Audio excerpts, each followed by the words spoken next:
Show. And today we're going to have an amazing guest, and he is definitely ripping up the boxing scene right now. And I'm here with my co host, Haley Zell. Welcome, Haley. It's good to see you. We're about to Nice to get it be here. popping. How you feeling today? Great, Eric. Yeah, thank You you. Thanks for uh, bringing me on. all right. Well, this is what it is right now. What we're gonna do is get ready to get it popping. We're gonna introduce our guests as we get cranking. But before I get started, I'd like to introduce myself. For those who do not come to this channel or have not been aware, boy, you're late to the dance. My name is Eric A. Bradley, and you're now here on the Fight Show. And with no further ado, it's time to box. Let's get it popping. We're waiting for our guest to come back. We had a little technical difficulties as everyone does these days, but he'll be back in a second and we'll get it shaking. But right now, what we're going to do is Haley is going to be coming on now as our co-host. So Haley, are you excited to get it popping with us and our fans in the on the fight show? I am so thrilled, Eric. Thank you so much. One of my favorite topics is boxing. So this is great. We can talk about it all the time. All right. Well, all my fans, they did not come on live to see us. They came to see my man George Ferocious, Kambosos in the building. My Uh, man, Man, what's up? it's a absolute pleasure to be on, and let's get a popping, man. Let's talk boxing. Let's talk my career, and You let's do know our it. thing. Yeah, well, we gotta always introduce and show our fans because they showing you mad love. And without any further ado, we gotta make sure. Yeah, what's up, Nick? Nick, let us know where you from, man. Always put your address in the building. We want to make sure, man. We got people from all over the globe. Here we go. Good morning, man. You know, there go Aussie. Now, story. This is this guy right here, Paul, out in Aussie was on our show 3 weeks ago for the Lopez Lomachenko live feed. And we were talking about that fight, and he kept saying, "Hey, what do you think about George Kambosos?" I was like, "George Kambosos, who is that?" I was like, he was like, he was so animated with it, and I was like, okay, I gotta find out who this guy is. Okay, the show's going, so many things happening. It's a big fight weekend. We haven't had real good boxing in a while, so everybody, the feeds chiming crazy, and so I don't forget. I remember because the next feed I had the next day, what we did is I posted a video on footwork, and Paul once again was like, "Hey, what you think, mate?" And I was like, "Oh, I hadn't pulled them up yet." I said, and at that moment, this is what means perseverance and persistence. Before the next 24 hours passed, I had another post go up and he had said, "What do you think?" So he only left 3 words that time. And I said, "I'm going right now. I'll go pull you up." And in 7 seconds, I jump on the feed. I hit you on Messenger. I hit him back. And I was just like, oh my God, have I not seen this dude? The last time I seen someone this electric, his name was Manny Pacquiao. His name was Ricky Hatton. I see fighters. I am boxing. When I saw you moving, and the first thing I was thinking is, oh gosh, I'm gonna go look at this guy. I'm gonna just be like, man, what do you think? And this guy's not gonna be. He got so many holes in his game. Mm. Yeah, Um, that shows the great support we have. Where he came back 3 times to you. So shout out to Paul. Um, being persistent, and that's what it's all about. When the fans talk and they say, "Oh, have you seen this fighter?" he And didn't. He did when you it on compare the entire level. He when did you it on an compare us entire level. to Manny Yeah. Pacquiao and guys like that, man, it's obviously I got a very close relationship with Manny Pacquiao, and Mm-hmm. my style is very similar. So we know our presence, we know what we're doing in Yeah. our career, and Yeah.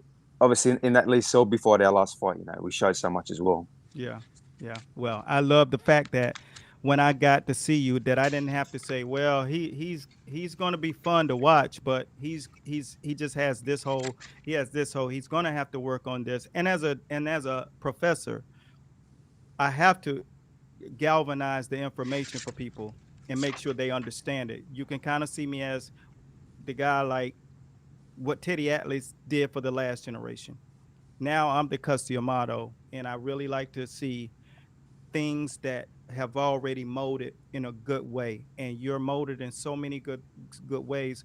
Someone said, well, what do you think about this about him? And I was just like, man, you're a prize fighter. There's no such thing as a perfect prize fighter. Perfect means you go out there and get the job done how you got to do it. So I'm not going to hold the conversation up. I want to know how it all began. Who was your influence? How did you get started?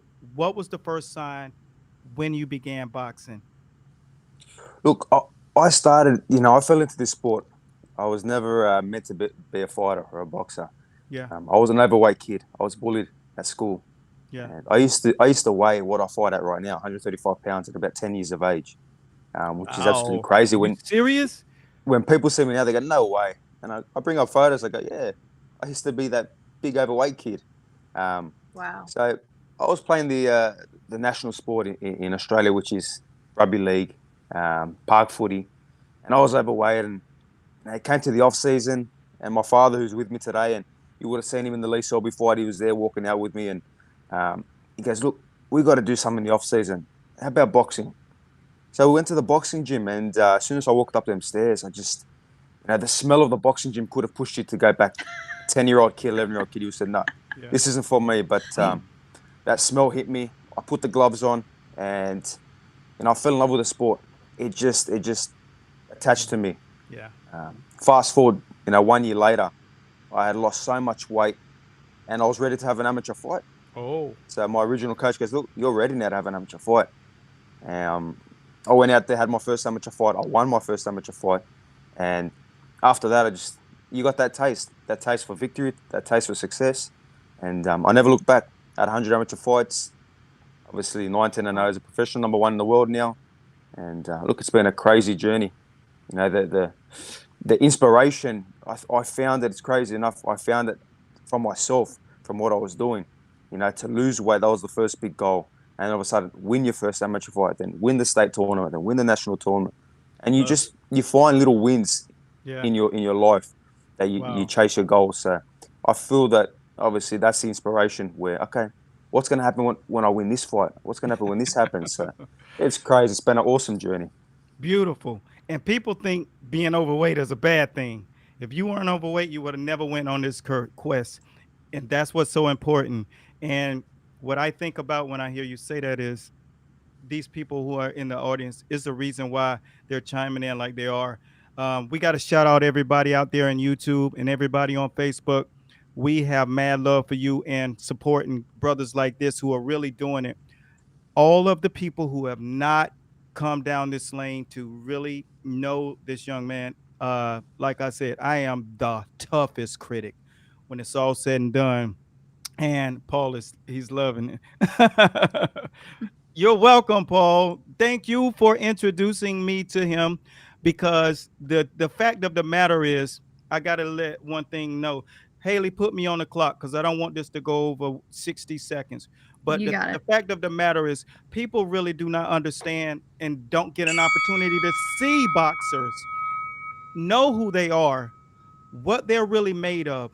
And so for that reason, I'm from the inside of the sport and I want people to know who our fighters are. I want them to see who and what they're made of. And I want them to be able to come up here and just talk and let it out and say what they feel like needs to be said without it being like, oh, well, this is just another show or a podcast. It's not that. And just so you know, we put a lot into making sure that you have a platform to voice your opinion when the media sets a narrative out on you that you can come and correct that wrong. And that's what we do on the fight show. So without any more jibber jabber, I just want to let you know that I'm so privileged to know that you have all of the fibers and I've seen it. We used to train up there out in Cali. My fighter Rashad for like 5 years, he was his Manny Pacquiao's chief sparring partner. So when you talk about levels, you being able to get that man is such a blessing. And you also have a place to voice whenever that media tries to put that narrative out there on you. We won't let them, brother. Trust me. 110%. Obviously the media, they can Hmm. always make, uh, a story go one way or the other. Oh, They yeah. can make you the best guy in the world or the villain. So, Yeah. look, we're fighters. We're fighters, and at the end of Hmm. the day, we're doing it for a reason. There is Hmm. always a story behind what we're doing. We love to do it, but of course, we're doing it for reasons. And sometimes it goes the other way, and the Yeah. media doesn't pick up on what we're doing. But Yeah. it's important to have outlets like yourselves to show the real fighters and who they really are. Oh, yeah. And we're going to go into it. This will be the first of many. Now, we're going into our section called Fight Styles. And what we want to do is kind of, when you look at yourself and you know the makeup of your fiber, I know the makeup of your fiber. I know a lot more than anybody that's watching you right now. They hope for you. I know that you have the DNA to do all of the stuff that's necessary to do to become the champion, not one hit wonder, not overnight sensation. I mean, the champion, name down in history kind of stuff. What would you tell people when you describe your style of boxing? Look, my style has so many components. I mean, so many different sides I can adapt, and I've showed Hmm. so many different sides in a lot of my fights. Yeah. I'm fast, I'm explosive, I'm a dangerous counter puncher. I've got great boxing IQ. Hmm. But if I need to fight in the middle of the ring, if I need to tear it up, I will Yeah. tear it up. But it's all intelligent, smart boxing. Yeah. Um, great sense of distance. My distance is what I think affects a lot of these fighters, and they don't realize Yeah. how I get in and out of range so fast and then come back, Hmm. to attack with my combination. So there's just so much, boxing IQ, the footwork, my footwork to get me in and out of range and position to angle off, I um, noticed. and the power. I have deceptive power. Hmm. I'm fighting former world champions. I'm beating former world champions. Yeah, okay. I'm hurting them. I might not be fully knocking them out, but Yeah. they're feeling the power, the Yeah. explosive power. But it's the speed and power and the Hmm. movement that's creating all of that. So That's a just And beautiful. just You a seem to dangerous fighter. have you seem to have a pretty good body shot, and I noticed in your fight with Selby, you kept working that same spot in the lower section of his left rib, Hmm. and that that's what my uncle Tony used to do. He was middleweight champion 1940 to 48. He would work on that same spot, and I noticed that you do that too. You have a good power punch, a good Hmm. body punch, Yeah, look, and we don't see that a lot today. the body work is extremely important, especially Hmm. that straight right hand or that straight jab to the body. It's just a Yeah. simple shot, but so effective. Yeah. And especially leading into that Lee Selby fight, knowing that he's a very good boxer and he moves very well. Hmm. That was the Yeah. key game plan. That game plan and everything else I showed in that fight. Hmm. They believed, and I believe everybody going into that fight thought I was just going to come in there, rough him up, and go forward and try to take his head off. But I tricked all of them. I tricked everybody. They thought I was going to be that style. Yeah. I really showed my boxing IQ. I outboxed the superior boxer, so I showed a whole different style of my fighting game. Beautiful. And whenever I took a look at you throwing the punches, and I, I got to rewind it back to you saying, you know, you didn't knock them out. You hit hard. Punchment placement is how you knock people out. Everybody has tough dexterity in a professional rankings, and sometimes they get caught with a shot they don't see. So you Mhm. go to distance, you learn how to peck and poke, and that's kind of like touching a sausage until you find a soft spot, or until Yeah. you find a spot that he doesn't see. And that's the science the guys like Tony Zell mastered, and Mike Tyson mastered it. Yep. Quick hands, quick timing with the punch. If you're 135 pounds at 10, Mike Tyson was 190 at 12, right? So you are a big lightweight. Tyson was a big heavyweight for Mm. that time period. In that era, the big heavyweights were 218, 205, because back in the days where her uncle was fighting, 185 was the heavyweight. Rocky Marciano, 49-0. Floyd Mhm. just broke that record last week. You know what I'm saying? So having the understanding that knockouts come with pop, pop, pop, pop, pop, precision, timing, punches.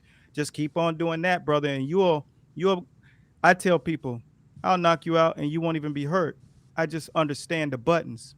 Guys, like, A hundred, wow, 100% correct. 100%. You gotta, yeah, break them down, pick your shots, yeah, and it will come. Eventually, it will come. it'll come. Sometimes against these elite fighters, Yeah, you can't always get the knockout. no, But no, again, if you dominate like I have been doing and just pick them apart and yeah, just go the distance, 12 mm-hmm. rounds serves you great. I love having a 12-round fight because it Whew, serves you great. And you're gonna I mean, need it. you need it in them championship rounds when you're coming into round 10 Yeah, and you're feeling the pace and you get up and you think, okay, these are the championship rounds. You got to get through it. And that really shows, yeah, an elite fighter. You can talk about 4-rounders, 6-rounders, 8-rounders, yeah, even 10-rounders. But when you got that 12 rounds, it's a whole nother level. And that's why I'm a student of the game like yourself. And when yeah, you think of these old school fighters, these yes, legendary fighters fighting 15 rounds, I wish Yeah. they were 15 rounders because I do yeah, my best work as the yeah, fight gets deeper and deeper. I got such a big engine. And so do some of these legendary fighters that had that massive engine that would yeah. just tear away fighters. A lot of the heavyweights were Yeah. suffering from those long rounds, draining their bodies, training hard in camp, and back then they overtrained. It was not the anatomy and physiology and sports performance. The data wasn't in place as much it is as it is now. But the great Bernard Hopkins said, "I wish I would have known, that once you get your body up to par, you stay in shape and you don't have to work out merely as much or as long. Just be consistent and have an understanding the VO2 max, where your body can go when it's necessary. So Mhm. you stay active now. I like the fact when I see you so much in social media, you put time that goes into your posts and your uploads. And what that says is you got to stay in shape even when you're not in camp because I, I'm yeah, always the one thing yeah, about myself. The one thing about myself is I'm always in the gym. I'm always training. yeah, Look, I'm back in Australia now. I'm in obviously my yeah, last day of quarantine. We have to quarantine. I know. But I got the Mm, full training gear. I got skipping ropes. I have trained I twice a day love it. every day. I feel like Enter- that's I'm back in great. camp. Um, entertain. it's so important. It's so important. And I tell Mhm. these young fighters, and Yeah, I'm only 27 myself, but I've been doing it for a long, long time. yeah, Um, I tell these young fighters, stay in the gym. You have a big win or you have a good fight, get back in the gym, keep perfecting your craft because you just can continue that momentum. And I'm not telling you to go kill yourself mm-hmm, in the gym. Um, yeah, be smart with everything you do and listen to your body, but keep working, keep perfecting that craft. You're like yeah, a diamond. Keep yeah. polishing that diamond till it's shining and the whole world can see it. After George, your Selby fight, you were ready to go back into train yeah, that same night. I yeah, heard The you same say night, yeah, that. the It's same like night, that and is and dedication. like lucky I have a good team around me that said, no way, you're mad, you're not doing it because. So yeah. I said, okay, all They right. got to You need the So stop you. rest. I said, no problem. That next morning, and I was even more sore that next morning. I got up and I went and trained. I trained at the Wow. hotel gym, and that's I haven't stopped since after the fight. Well, That's just that's kind of Incredible. man I am. remember what you Yep. do now. What I'm gonna help the guys that are making sure you're not overdoing anything. Keep training your mind and visualizing things that you want to do. Allow the physical to just relax, because I picked up on something about you when I was watching your videos, and Haley, you may have seen the exact same thing. It's like you're personal training those viewers. You're telling them every Mhm. little thing. You're showing them the foods that you eat. You're explaining what this is good for. You're doing it as if you're also training the people. Man, you have a captive audience. If anyone's watching you, it's almost like they're watching the person who's coaching or training them. So that level of consciousness, I picked up on it. I know what you're doing. I'm like, this dude is, And you yeah, go you, ahead. you want to have that. You want to have that relationship with all your fans, Yes, with all the supporters, because you got to think, like you said, yourself with a trainer, you have a great bond, right? yes, So if my fans think, wow, okay, I want to see what he's doing, I'm picking yeah, up things from what he's doing. I mean, I'm continually showing them different things and they're learning.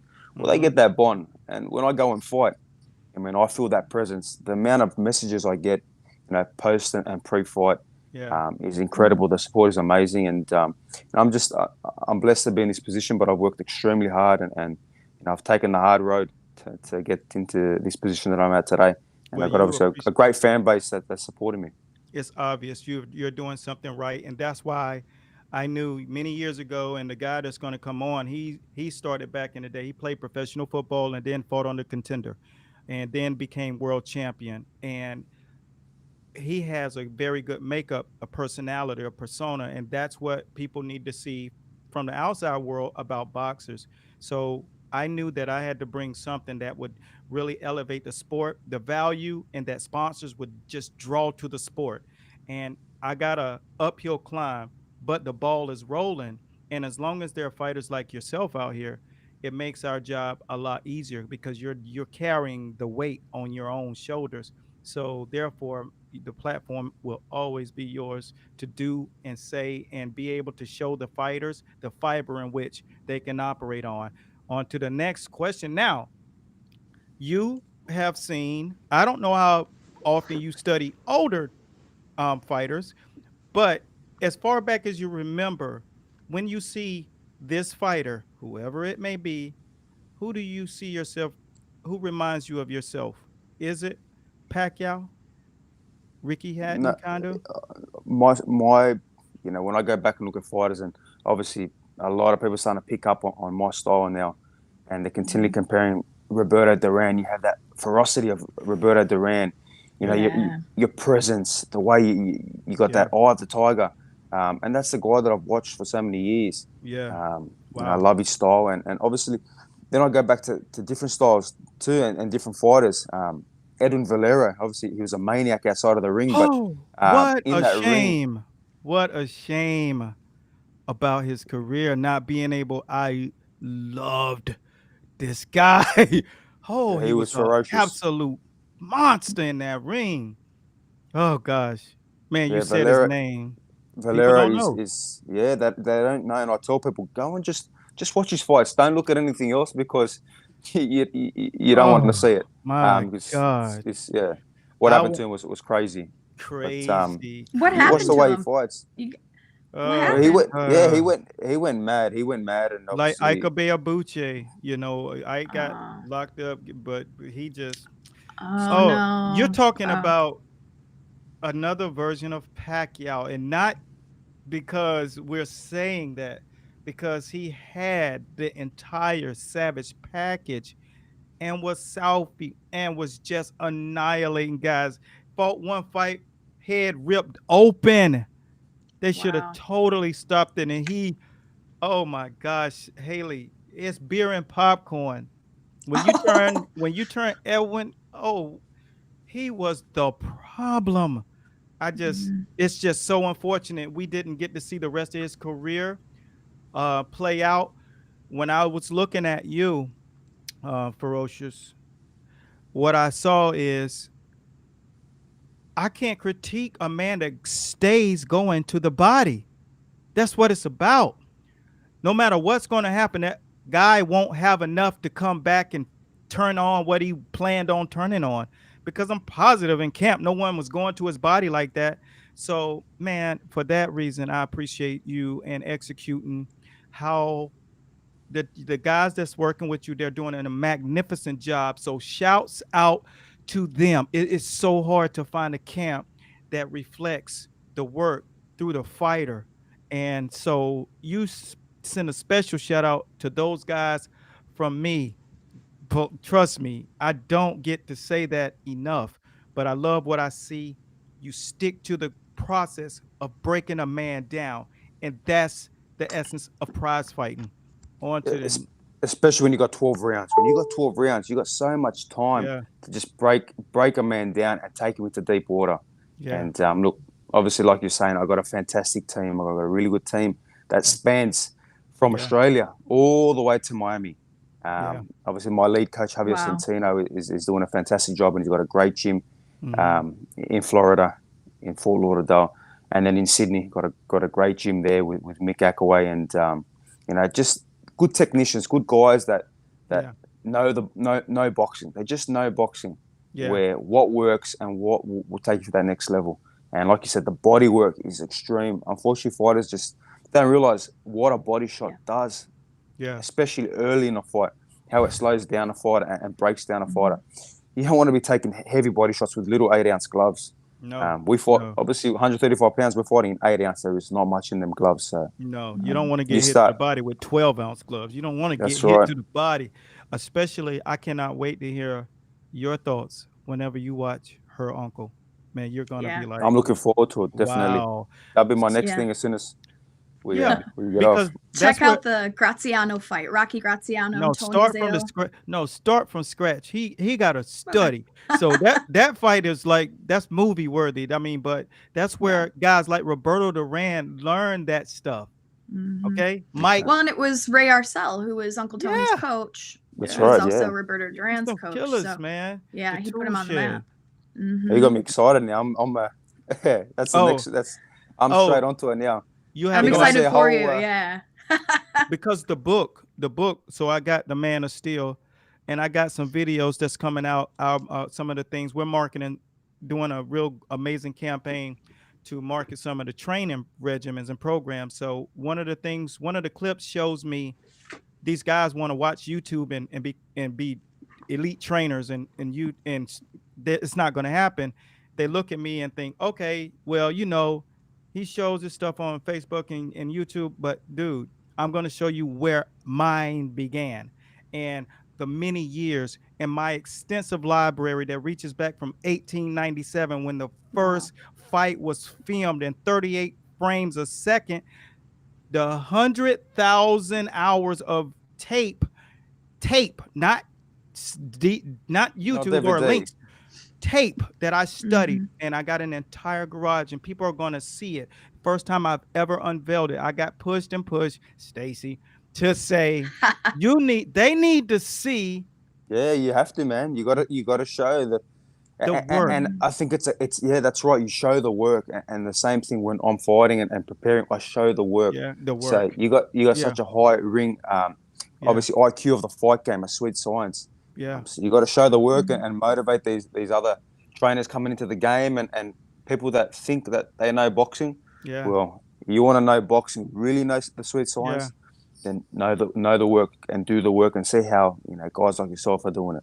The point was basically because one of the scenes, Haley, through all that ruckus, I'm talking about, the Gracianos, the Jack Yeah. Johnsons, the Jack Dempseys, the names that people don't know, the Max Bears of the world, and that flipped it, and it was like Tony Zell grown, and I said, chills went down my spine. Okay. My eyes got wet, and I was just like, I'm not just talking about this life. We talking about in the 80s. I was doing this, 90s. Mhm. I mean, I put 40 years into this. I put 40 years of just studying, just real studying. I was the size of my 8-year-old son when I began to study, and then got the opportunity to walk into the real treads of real world champion fights and camps and the lineage, the growth. People don't realize how much studying you have to do to be at the level in which your trainers are to teach this thing on another level. So I always depict some of the ways that people want to approach this. So man, like I said, when I saw you, and you're talking about somebody who's watched more boxing than probably anybody in the world besides Jim Caton, who sold his collection to ESPN for $100 million. Okay, Bill Clayton and Jim Jacob, Wow. and that's when I saw them. I was envious of the collection. I wanted mine's bigger. You know what I'm saying? And the only ways it got there because they passed away in the 80s, and I kept living, Yeah. so I And kept kept stacking. pushing it. But Yeah. I watched film for Yeah. 14, 16 hours a day. Literally, that was my drug. And so I Well, saw all the things I needed to in you, but here's a it's on you. question I have Yeah. for you. So George, you've been training since you were 11, and Eric, you said since you were 8. Yeah. My uncle too, he was training since he could walk as a child. So you guys got that muscle memory, like that's Yeah. in your body. That's how you, Yeah. just like eating, breathing, living, Yeah. boxing has been in you. Yeah. What Yeah, if it somebody's is. coming to the sport late? Can they develop that muscle memory? Yeah. It's a tough question. It is a tough question because I get that question a lot. I'm, guys will message and say, oh, I'm 25, I'm 26, I want to get into Yeah. boxing. Mhm. Well, I say, look, at the end of the day, if you really believe in yourself, you can take it wherever, but it's always going to be a disadvantage. When you got a guy like, let's Yeah. example myself, Mhm. 12 years of age, I had my first amateur fight, walked into the gym at 11. Then you put 100 amateur fights, all over the world. You got 19 and 0 as a professional.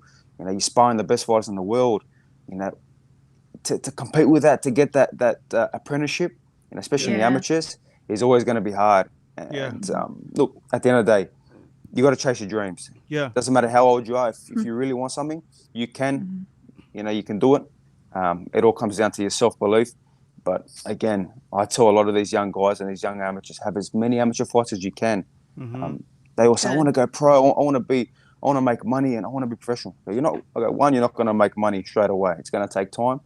Two, just learn your trade. Get in with different styles, and they'll have like 10 amateur fights, and they're saying, I want to go pro. Yeah. That's Go what have they, 100. Go have 100 amateur fights. Fight 4 times. What- they don't in a understand. weekend. Just learn different styles and adapt. And that's why when there's different styles come across when I fight, and then people say, "Oh, this style is going to be hard to beat." I've seen this style. I know this style. When you do 100 amateur fights, Yeah. and it's not relatively a lot when you compare it to obviously the US and the Soviet Union and Russia back in the old school days. It's not a lot, but 100 is still a lot where you're learning and you're adapting and you're sparring and you're getting all these different styles. So you build a great apprenticeship. Yeah. So Look, when you go back to that question, anyone can do whatever they want. Doesn't that's matter how right. old they are. The thing about it is this. Cool. They may not reach the level of the greats like Muhammad Ali and the Pacquiaos. There are levels. Go and chase it and see where it takes you. That's what you have to do because it's itching you. And if you don't do it, then maybe you will never become the trainer. And that experience will aid you in becoming a trainer to pass that information and to live your dreams out through someone else who has those same dreams, and that will increase your passion for the sport to see it through. And that's why the Freddie Roaches and the Eddie Futches and the Emmanuel Stewarts of the world, uh, it's the Bowie Fishers. These people have something different. They sacrifice their entire lives. And so, yeah, you always chase your dreams. So everybody that's out there, if you're older and you love boxing like that and you know it's in your fiber, go after it. But just don't cheat the game, okay? Because I'm out here catching cheaters, and I'm calling you out. Okay, so what we're gonna do right now is we're gonna go into this tool shed. Yes, I can hear you, Otis. Otis is in the staging era. We're gonna bring him in 2 seconds.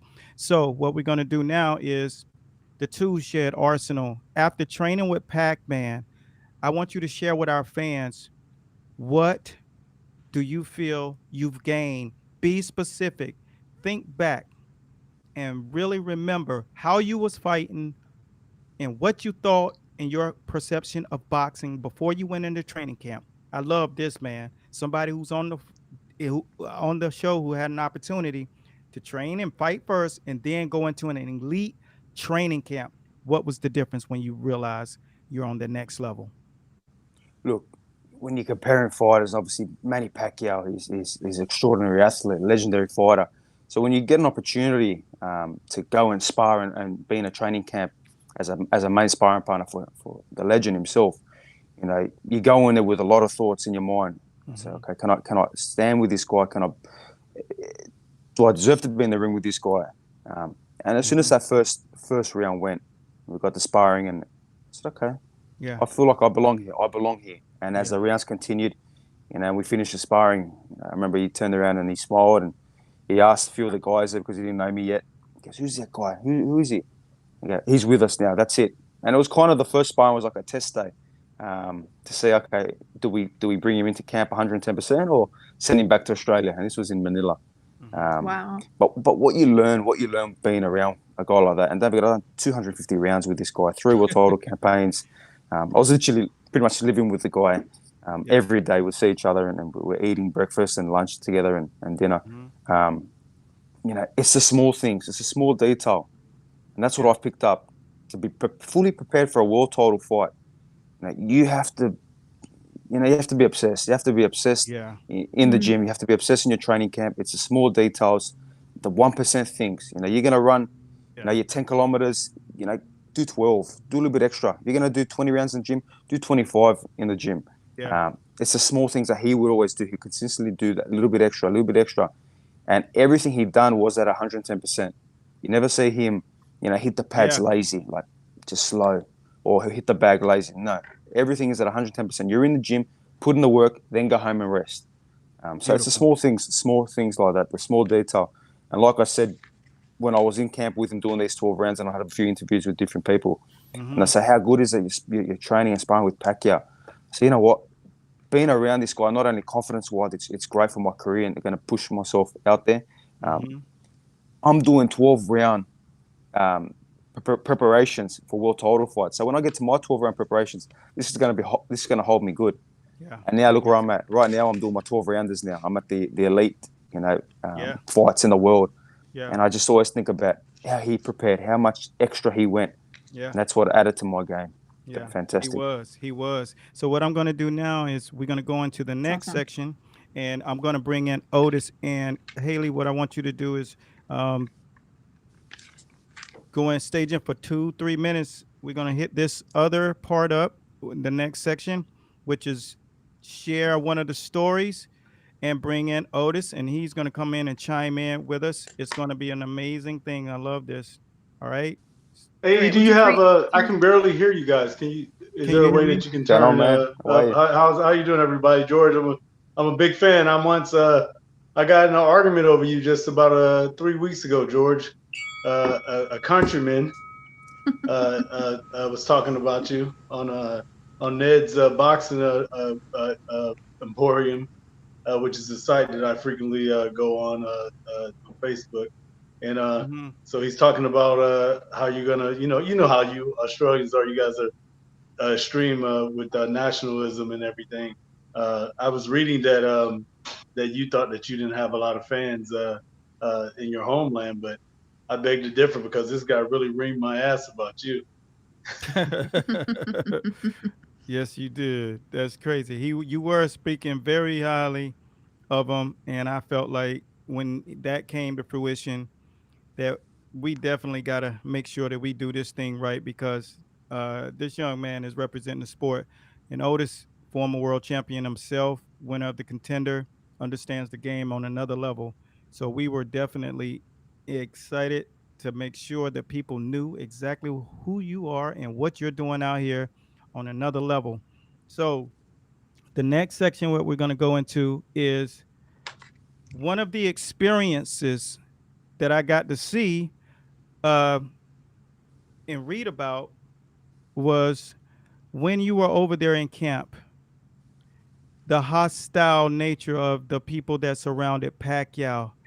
And I know there was a story that you shared about the mercenary mindset over there. Could you chime in and let the people know one of the experiences that you had with Senator Pacquiao outrunning? Look, Pacquiao is not only he's a legendary fighter and obviously the most famous man in the Philippines and such a famous global star.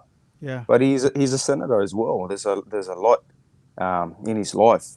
He comes to the gym with his suit on, straight out of the Senate. I mean, it's unbelievable. You see him walk in and he's got his security and the entourage, and he's got his suit on. He goes, all right, 1 sec, let me get changed and put the hand wraps on. Then he becomes Manny Pacquiao, the boxer. So there is a lot there where, when we talk about, these mercenaries and these crazy people in the Philippines, that don't agree with what he's bringing out in the laws, and obviously he's following Duterte's law. So there's a lot of people that don't like that. Yeah. So there is a side where, it takes away from his boxer. They forget about the boxer. They think about the politician, Manny Pacquiao. Yeah. So one of the times was crazy. It was the first camp, and Marawi, which is about 2 hours from General Santos. So General Santos is Manny Pacquiao's home. That's where he grew up. That's where he was born and grew up. That's where he lived on the streets and survived, fought on the streets. So Marawi's 2 hours away, and we're watching the news. All of a sudden, Marawi had got taken over by ISIS. So I think, oh, this is pretty crazy. And there was a lot of murders, and all of a sudden, one morning we're about to run in the mountains of General Santos, and there's a lot more army, a lot more army personnel with us, and a lot more generals and the tanks, and thinking, okay, we're only doing our run. What's going on? There's something going on here. And obviously I asked around, what's happening? Oh, well, ISIS, you saw on the news. I go, yeah. Well, there's been a little bit of a threat that they might come down into the mountains and maybe get their snipers. I go, okay, this is it's pretty full on. So when we're about to start our run, and I'm obviously right next to Pacquiao. We're leading the pack, me and Manny. And I turn around and ask him, I go, look, I heard the rumor about the ISIS possibly, coming down. He goes, oh no, it's all right, no problem. We got the army. I go, yeah, but they got snipers. I go, they're aiming for you. They're not aiming for anyone else. But I'm next to you. No matter where you run, how fast you're going to run, I'm going to be side by side with you. So, when they're missing you, I'm getting taken out. So it was a crazy experience, and I think it was the fastest we ever ran that road work up the mountains, and we got to the beach resort, and I was just thinking back at it. It's unbelievable that the crazy things. But he was so calm. He was full confidence that we got the army, no problem. We got the tanks, and if you go back on my social media, obviously a couple of years ago, you can see how much army we had. And I had machine guns with us and the tanks around us. And I got some awesome memories and some great photos. When I turned around to the army, said, let's get a photo together. And then one of them said, here, hold my gun. And then all of them, because they love boxers and they love anyone that's with Manny Pacquiao. Yeah. And all of them said, no, you hold my gun. So it was like a massive thing. Who can hold, obviously, whose gun I was going to hold. I go, well, give me two of them. That's crazy. It was crazy, man. Great experience. So many memories. That was just for me to see that, and you got to be prepared. But he's the essence of a God body. He really is a God-fearing man. That guy has such a true. He's here for a reason. He's not expecting anything more for that reason, and to be as selfless as he is insane. So I heard that story, and I was just like, oh, he has to drop this on the show. People are going to be like, they think he just worries about training. He's a senator, there's so much, and people want to kill him. I mean, you just can't. There's so many sides of Manny Pacquiao. Yeah. Obviously we all look at him as a fighter, but when you're inside that camp and you're inside there, he's a senator. He's pushing to become the president of the Philippines, and I truly believe he will be. I think he will be the senator, the president of the Philippines. Another cool story. His 40th birthday. Yeah. He threw a massive. This was in preparation for the Broner fight before we flew out to LA. Before we flew out to Los Angeles to go to Wildcard, he threw a massive 40th birthday for himself, and you had Duterte there, and you had all these different mayors and senators. So it was crazy, man. And wow, just being there and being a part of it. Yeah. Who can say, look, I was at Manny Pacquiao's 40th birthday as well. Well, it's crazy. I was at Matt Damon's 40th birthday. Well, that's a cool one as well. Just gonna drop that out there. It's not a bad but circle. I would have loved to have been in Pacquiao's camp. That sounds incredible. Scary, but incredible. Oh no, that was real. That was gangster. I like I said, who can really focus and think that what that tells you is that the fiber of the person, the fiber of Pacquiao, what you're facing in the ring, he doesn't have to bully you and intimidate you before the fight or at the weigh-in, not at the press conference. It's only when he climbing into that ring does he change masks. And that's a real fighter. And that's the scariest man inside of the ring that you want to be in there facing, is a person that's like Superman going from his senator suit into the ring like that. You don't see that. That's amazing. All right, let's check some comments. Let's see what the people are asking. You got so many people. Yeah, love George. Been following you a long time. You've come a long way stepping up every fight, training with Pacquiao. Man, this is Daryl Cox. Yeah, the hardest work in the business. You are no matter who you fight. Team Kambosos. You got some fans out here in a major kind of way. I Somebody, appreciate them all. Jimmy Abrams, Haley Zell said they caught the thief last year, 2019, through DNA left inside the ring of Boxing Hall of Fame. Who is this, Haley? You know this Yeah, person? this is Jimmy. Jimmy Abrams is Georgie Abrams' adopted son. Georgie Okay. Abrams was a middleweight champion in the Yeah. 40s as well. Okay. Good friend of the family. Hi, Jimmy. Yeah, that's cool. He's from Pennsylvania. Good. I mean, there's so many comments now. I ain't no way I can catch up with these. You get a second, Haley. You can peep over there and see if it's anything that needs to be on the screen right now. But as we get it popping, let's move on to the next question because we got to get into the championship round. This is the segment in which we're going to specifically break down, go inside of a fight. So I'm going to pull you down into the stage area, Haley, and I got to put up this video. And what we're going to do is go into the championship rounds, the layers, the medals between fighting certain type styles. This will go for approximately 2 minutes. And what we're going to show is some of the layers when you're in the championship levels because it changes. It continues to change. And that's why when you go into a camp with a person who's really at that level, his down day is 100% of the other guys' max day, his low key day. Why is it that way? Because the levels continue to change. It's just like graduating from elementary school to middle school, junior high school, however you want to say it, high school. There are kids that are in junior high school that think they're smarter than adults, but experience is what creates smart experience. You much rather be experienced. You don't have to be brilliant. If you've seen a bullet come at you before, you know how to get out of the way. Just don't be in that place. That's experience. That's what Manny had. He had experience with these people who did not want him around. So he understood it. Whenever you see these rounds, they change. And I know your coaches make sure that you understand this, George, that the levels never stop changing. I was called upon to go into the camp with Porter and those guys when he fought Spence last year. Hiccups happened on our end. We couldn't make it, but Coach Porter messaged me every week, updated me, told me everything. Anytime you can pop in, still, it doesn't matter. And there's a point in time where life changes.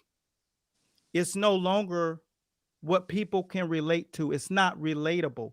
So the things that he was shooting at me just was reflecting of our days when we were working with and in camps with guys like Klitschko. These guys are raised and grown by professors, not trainers, not coaches, professors, guys who have their tassels. And when you go into those rounds, they will change. When you start fighting, the elitist never lose focus and sight to keep looking for those wrinkles to add. So that until I say, watch the Tony Zales of the world, the guys who wrote the book while they were doing it, because there was no literature on it then. Therefore, we're going to break down what we did last week, Otis, and we're going to show and explain to the people in the film study how do you execute and strip down the cutie style fighter, which is the most difficult style to go up against. So I just picked a fighter, a random guy. I'm gonna put him up here, and what we're gonna do is just put a clip of him. Yeah, this guy. It's just a couple of clips and frames, and I will walk and talk you through what you're gonna see. See, the cutie style fighter must have distance between them because when they go off fishing, the weather has to be perfect. The temperature has to be perfect. The boat they ride in has to be perfect in order for them to be successful. In this next frame, you'll see constant distance. Like you said before, you master distance. Now, they can operate whenever they have the proper distance, but if you ever take note, they're always a little further out than they need to be for offense because they're setting traps. This is a cutie style, the most difficult style to fight against, a la James Toney, Chris Bird, the cuties of the game. The next posture you'll see where they start to fold up, to pull you in, to set you up. Once again, now you're starting with what we call the stiff arm to keep the range. You're familiar with this, George. When you start to get to this level, people have mastered it. They're not just testing it out. They've mastered it, right?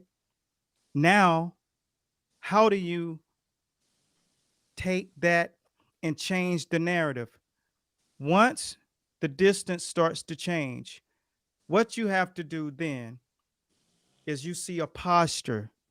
A cutie will always posture up and show you what he can do.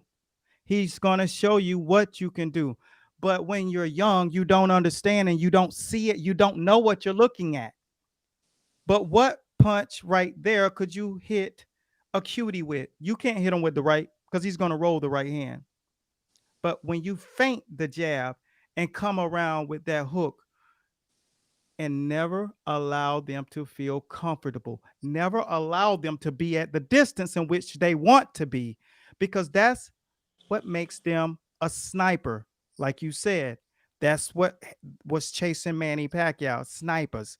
You don't want snipers chasing you, so you don't allow them to look through their barrel and to get you in that sight. Now, as you see, going to stay in posture, and while that posture is happening, you start closing the distance and make it ugly. Not only does the look on their face change, but the expression in which they believe in the next move they're going to make, because now you've taken them back, and the style in which you take is the pressure. They like it perfect outside. They like the temperature right. They want the boat to be perfect. But when you get a cutie in the ring, you got to throw chum in the water. A fishing term meaning throw the guts in the water, and like a shark, you attack, never allowing the space.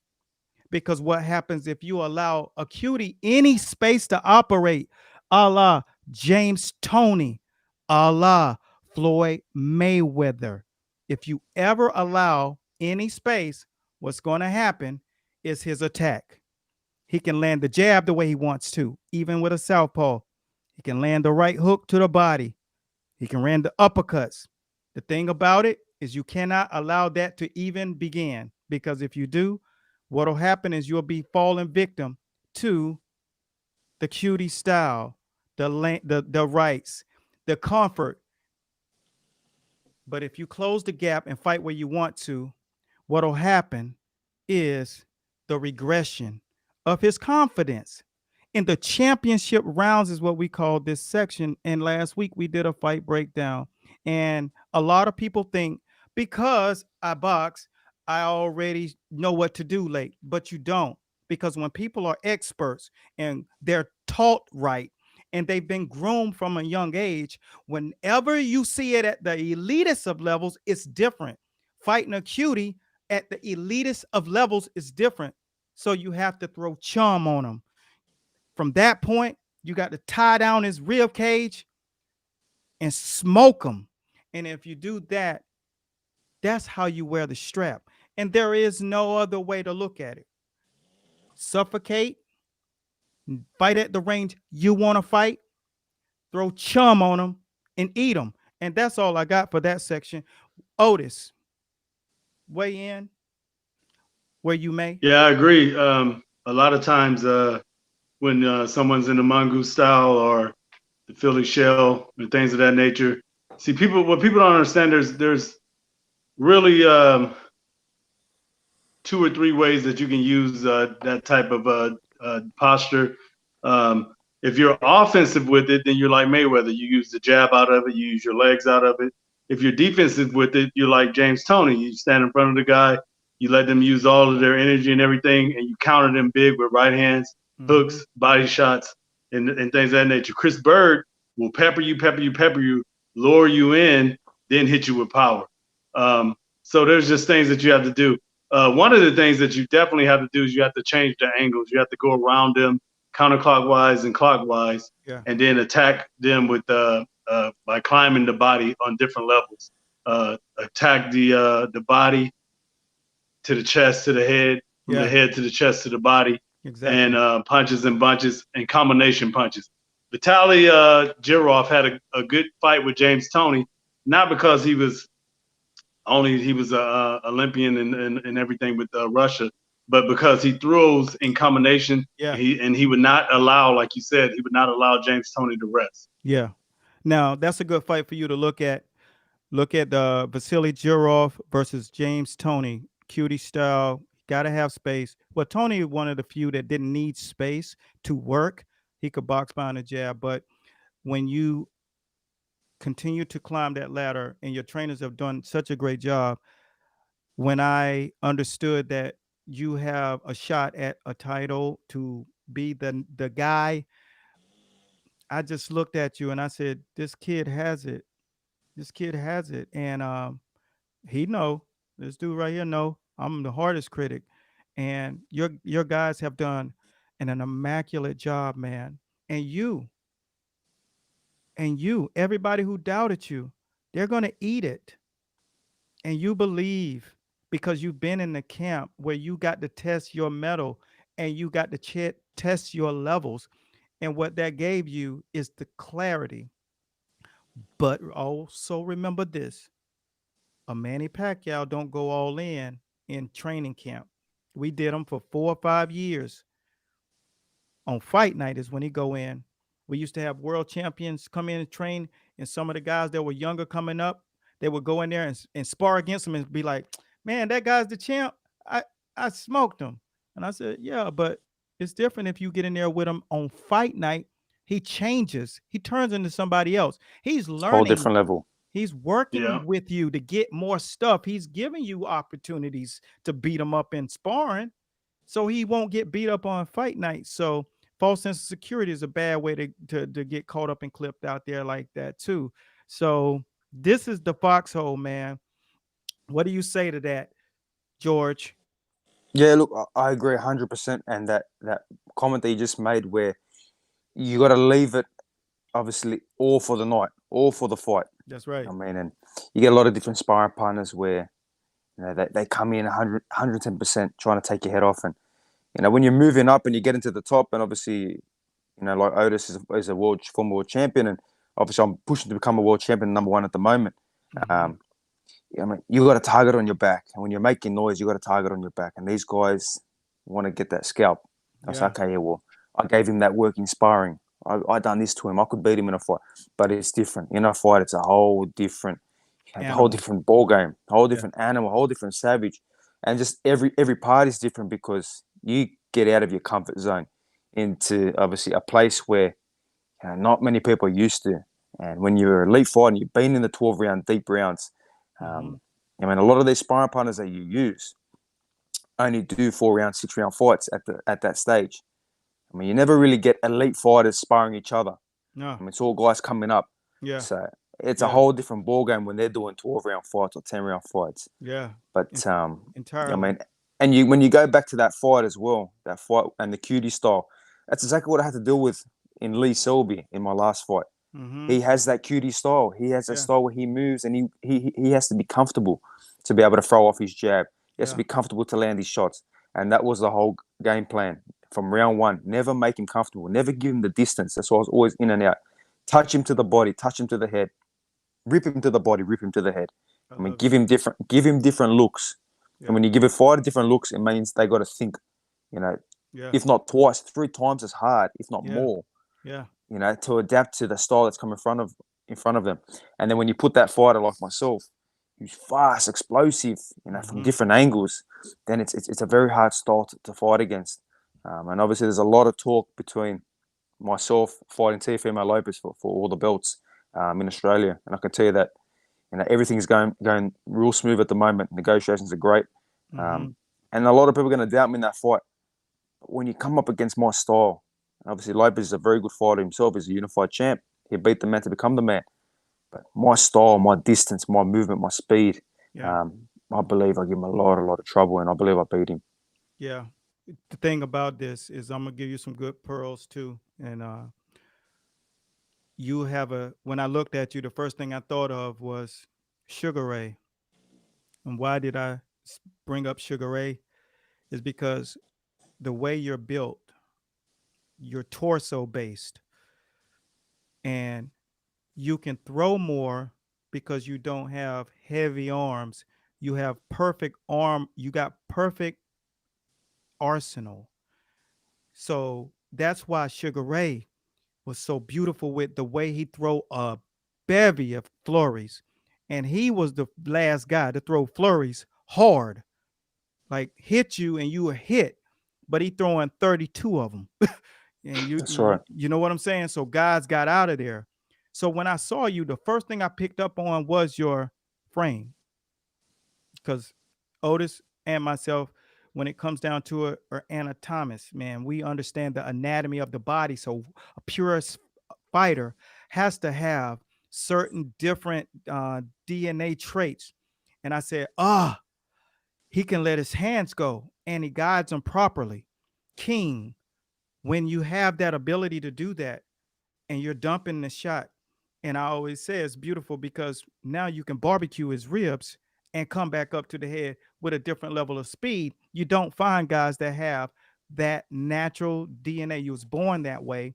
It's a beautiful thing to know that you are a heavy kid, because I know that your bone density is probably different than a lot of other guys as well. So was Sugar Ray's. Fat kid, got skinny, didn't wanted to stay that way, did what it take to stay that way. So therefore, that's what you call a unicorn. He got a little horn on his head. When you go out there and you fight that guy who's already proven he can beat someone with the necessary metal in a Lomachenko kind of fighter, when you can go out there and do that, that means you got those things too. You do understand. So now it's stylistically, what does a person not understand about your DNA that you will introduce on that night? Go watch Tony Zell. And that's kind of where I'm going to leave that chapter. All right. You make sure you do that. That's my next job on the list. As soon as we finish this great podcast, and obviously great chat with you guys, I'm going straight to watch him and study. I'm going to get my notes out like I've been doing with all these legendary fighters, and start to pick apart the great things he does, and a lot of the things that he probably does that a lot of people miss. They do. That's what makes a great fighter. The little things that the average person watching that misses. Yeah. But to the guys like ourselves that love the sweet science, they'll pick up on that. I say, did you see that? And a lot of people are like, no, what was it? See the way he moved that way. Did you see the way he threw that little body shot to slow him up? That's the sweet science. That's why we have this sport is second to none. Something that you're gonna do after you do that, after you watch and do your film study, I want you to take it and I want you to get the book. I'm going to buy it and send it to you in Aussie. And then I want you, do not open it until the contract is signed and it's the week of the fight. And that week, after you train, after you get home and you're chilling, I want you to open that book and you're going to grow 4 inches. That I can guarantee you. Don't do anything to take your mind, even in that dressing room. This is what fighters don't understand, has to also be built. This, not just these. You're going to go in there with some other layers that nobody expects and nobody understands where it came from. And that's what makes a true champion. That's what makes a true champion. Back in 84, I began creating tapes. They were 8 hours long. and they were series. And the only people I would put up there were people who had the DNA and also the mental fortitude and had written in God's ink the fight game without getting credit for it. The name of that series was True Champions. I still got them tapes. That is the tape that you want to end up on when your career is on ended. True Champions. And that is where you will be. No, I appreciate that, man, and you got my word on that one. If you're gonna send that book out to me, No, I'm there's not gonna no doubt. until the contract is signed. Obviously, the week Yeah. of the fight, that's Yeah. when I'm gonna open up. That's when I'm Yeah. gonna, Yeah. that will become my my Bible Ritual. to I still obviously ain't finished it. do the job. I still don't finish because I don't read it until I'm not going to be bothered at all. And when I finish, I might even message Haley like, oh, screenshot myself, like freaking out. And that's what fighters don't feed enough of, their brains. Gene Tunney, educated man, ended up beating the most devastating fighter in Jack Dempsey in the Ferocious. world because he was a reader, and he edified what we call the frontal cortex of the brain. He fed that part too and understand that he's a man and a strategy will beat him. And he did, because nobody else could get in there and fight with Jack Dempsey. Nobody. Look, And it's mental warfare. it's mental warfare. It's mental warfare. As much as physically you want to be strong, you want to be this. Look, Yeah. physical is extremely important, but mentally, if your mental warfare is in there and you haven't visualized, what you can do and visualize winning, Yeah. and not only winning, but the strategy and every step of how you're going to win this fight, and what happens if this doesn't work, what do I do in this situation. You got to think of so many different situations that you're covered. You're ready for whatever way this fight's going to go down, Yeah. to make sure that you win this fight. Welcome back, Haley. Oh, thank you. Yeah. Well, And speaking of champions, I got to say, George, one of the things that you can't train for is the heart that you have. The fact that you haven't taken easy fights. You've constantly wanted the challenge. yeah. The fact that you have good sportsmanship and congratulate your fellow foe in the ring afterwards, and the respect that you have for your fellow boxers, like that's the heart of a champion. Yeah, look, and everyone says it, I wear my heart on my sleeve. Pure passion. Even after that Selby fight, I was just pure passion of the hard work had become success, and I had a fantastic win. And look, whatever in the lead up, whatever mental warfare I'm doing in the lead up, and a lot of these fighters think it's arrogance, but it's never arrogance. It's pure confidence and self-belief. But obviously there's footage of myself going straight to the locker room of Lee Selby to obviously thank him. He's a former world champion. He had 6 world title fights, 5 world title defenses. Yeah. Thank him for the opportunity, and thank him for a great fight. Same with when I fought Mickey Bay. Yeah. Straight after the fight, I went and found him and said, look, Mickey, absolute honor to have fought a guy like yourself, and a guy that's been around. So that's what makes a true athlete. Once the fight is all said and done, you go out there and show your respect to a fellow warrior, a fellow fighter. Nothing's more important than the humility. And George, I am a history buff, and in reading about you, I came across that you are not only Australian, but you come from a Greek descent. So with the Greek dynasties having such great history, not only in great scholars, but in war. But do you have anybody that's famous in your lineage of your family that you know of? Because I see a warrior spirit in you, definitely.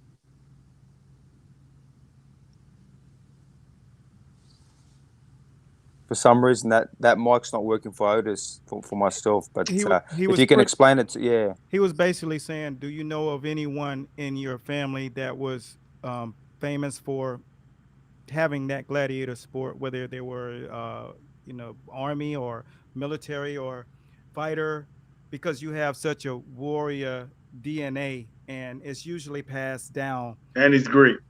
Yes, and he's both, Greek. Yeah, look, both my grandparents, my grandfathers were both in the military in Yeah. Greece. Okay. You know, they both were in the military and went to war. And obviously, you know, the Spartan, the warrior, when we talk about the warrior, and it's all over my body. And I'm such a proud, obviously, Yeah. Greek. You know, if you go down the bloodlines, my family actually is from Sparta, Mani, which the Yeah. Wow. peninsula is there. It's right near Sparta. So I feel Wow. like them bloodlines are there, and it's the passion that I have. You know, when I go into that fight, I'm a warrior. I'm a Spartan warrior. So there is definitely the blood, not only from my grandparents being in the military, but obviously from that Spartan warriors back Mm-hmm. in that ancient times. I feel that I have that blood in me, and I mean I go out there and fight like it. You know, one of the sayings that Spartans we say. I mean, you go into battle with your shield or on your shield. You come back on your shield. So it means you go in there.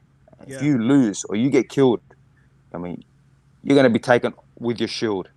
You don't drop your shield in the battle. You don't Yeah. run off. You don't Yeah. retreat. And it's such an important thing where you're in the heat of battle. You know, round 9, 10, you're getting through them hard rounds. Mm-hmm. That's where you say, okay, I'm a warrior here. I'm here to fight. If this Yeah. man's going to take me out, will take me out. But I'll be here with my shield and sword, you know, Mm-hmm. throughout the whole fight. A psychological thing that I told one guy in the corner, and it was a 10 round fight, and it was just like, okay, you feel like you're down, and I wasn't even working the corner. I got called in to take over. Now that's a scenario. I was working cuts, just on GP, and I said, since you have already gotten down on the scorecards, now you don't have any pressure. Now go have fun, and he gets a 10 round TKO because the pressure, not overthinking, the pressure's off. Just go and do what you know how to do.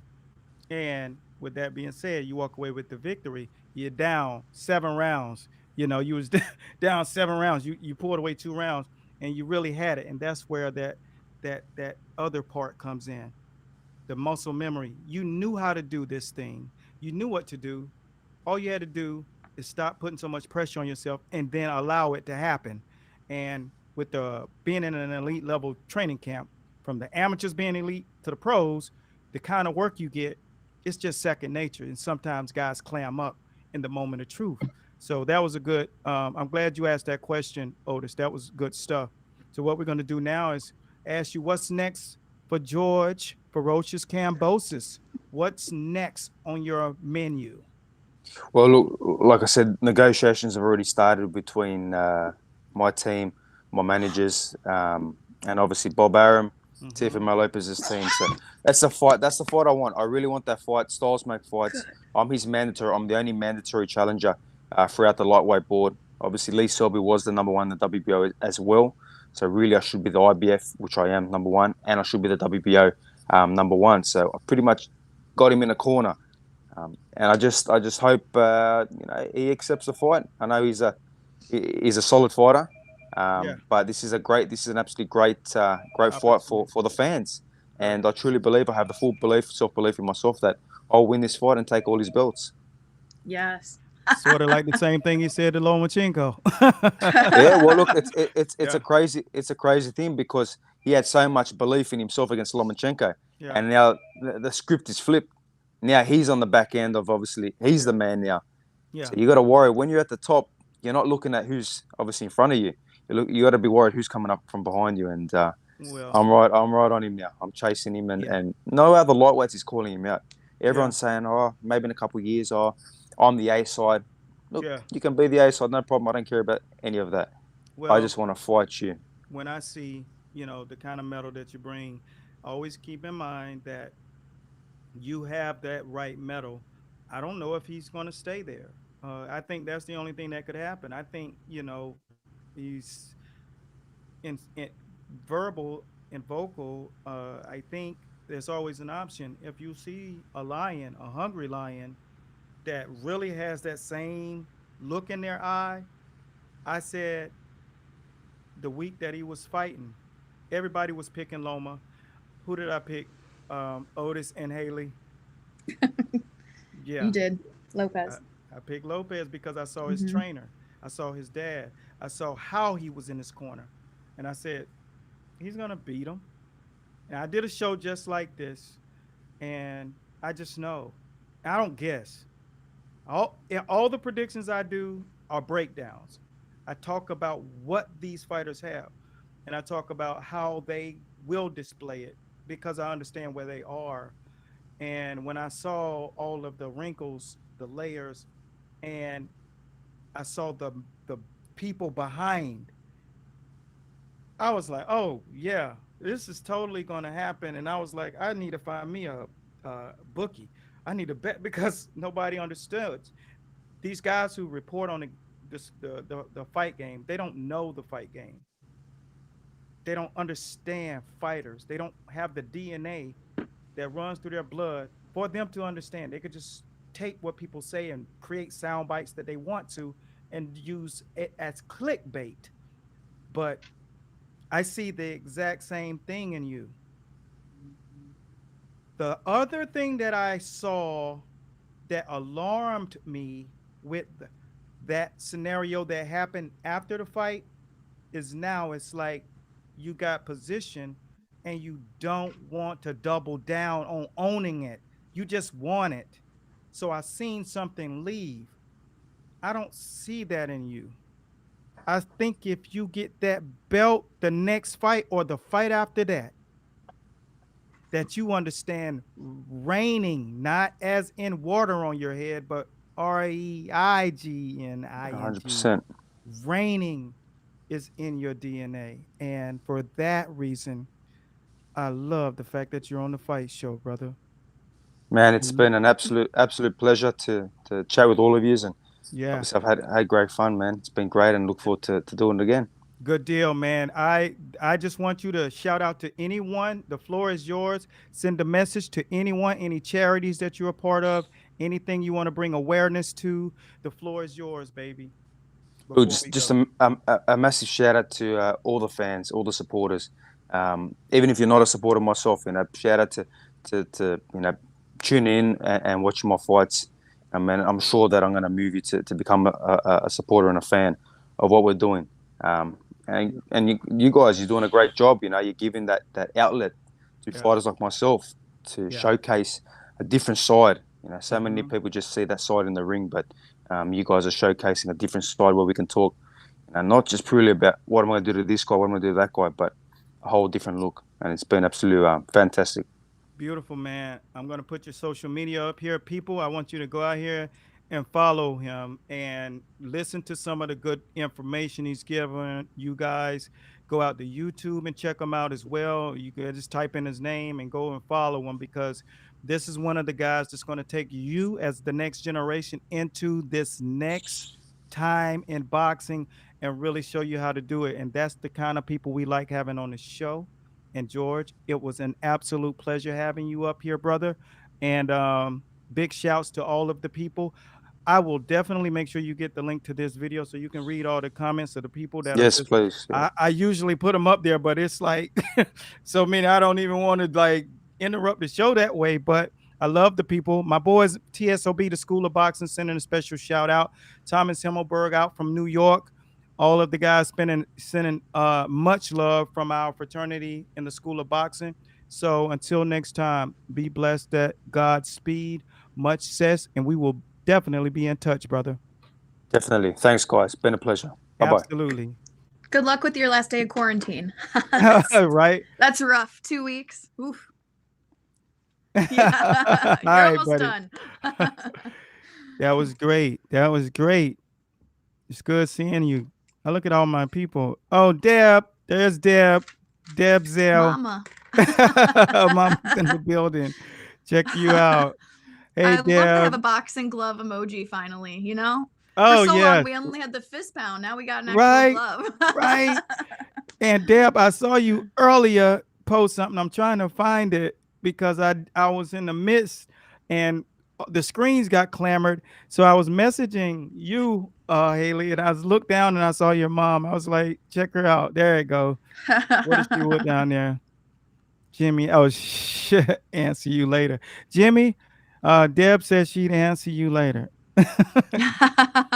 They're talking about the missing belts, but yeah. we'll talk about that later Yeah, too. that's crazy. Well, it's good to see everybody. We're getting on to the next segment where we are going into wow. Olympics. We're What talking about, yes. right? Yes.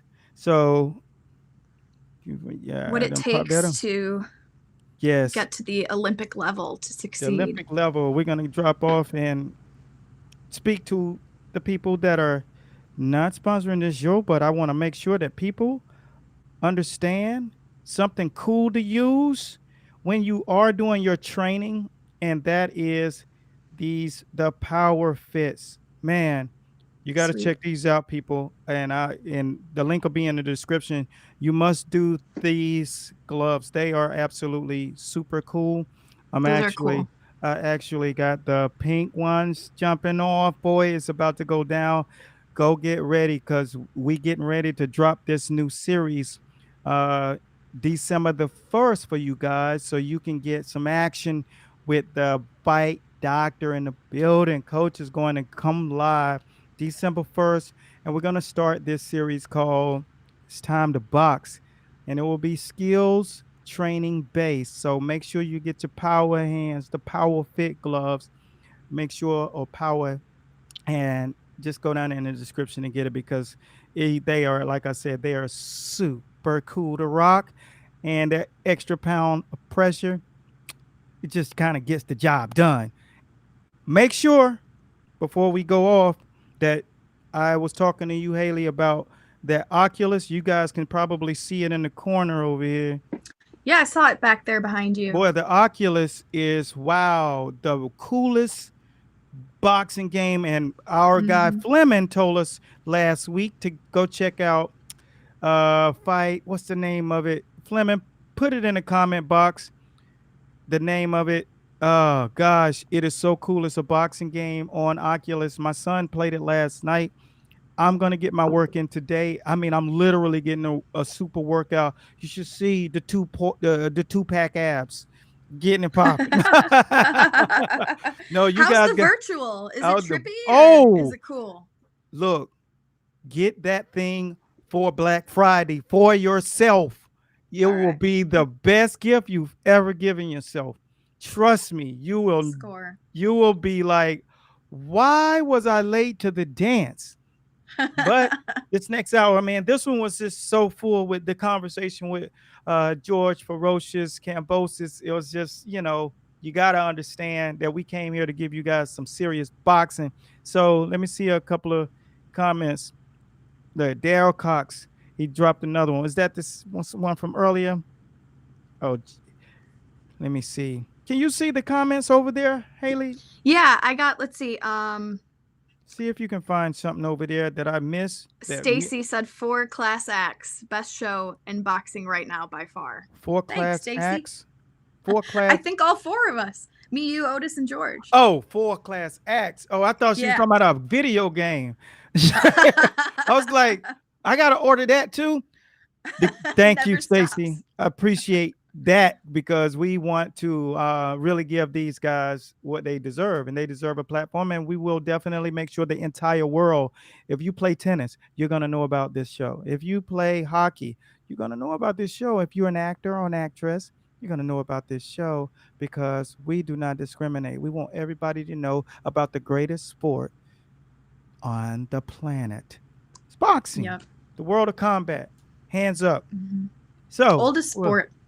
Oldest sport. Yep. Next, we got so much good stuff to share with you guys to keep you in the loop. Where are we going now? Now what we're going to do is shout out our top fans and customers. So here are a bevy of people who have taken the liberty to stay loyal to us. And so we make sure we give them a special shout out. So let me put on my double sets so I can read this. This is kind of dark.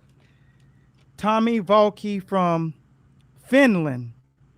Special shout out to Tommy Valky.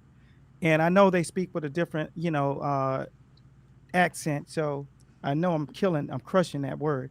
Philip Jones from the UK. Nice and simple name. I like that. Philip Jones We thank you from over here at Master Boxing for being loyal and dedicated. And we always send a special shout out to you guys. So once again, shout outs from the fight show from Haley, Stacy, the rest of the team, Eli, Otis, Adam Payton, Marilyn. Marilyn's in the building. We thank you. We thank you. We thank you. These people go up, spend their hard earned money to learn. And for that, I double down on you. So all of you guys will get 30% off your next purchase anyway.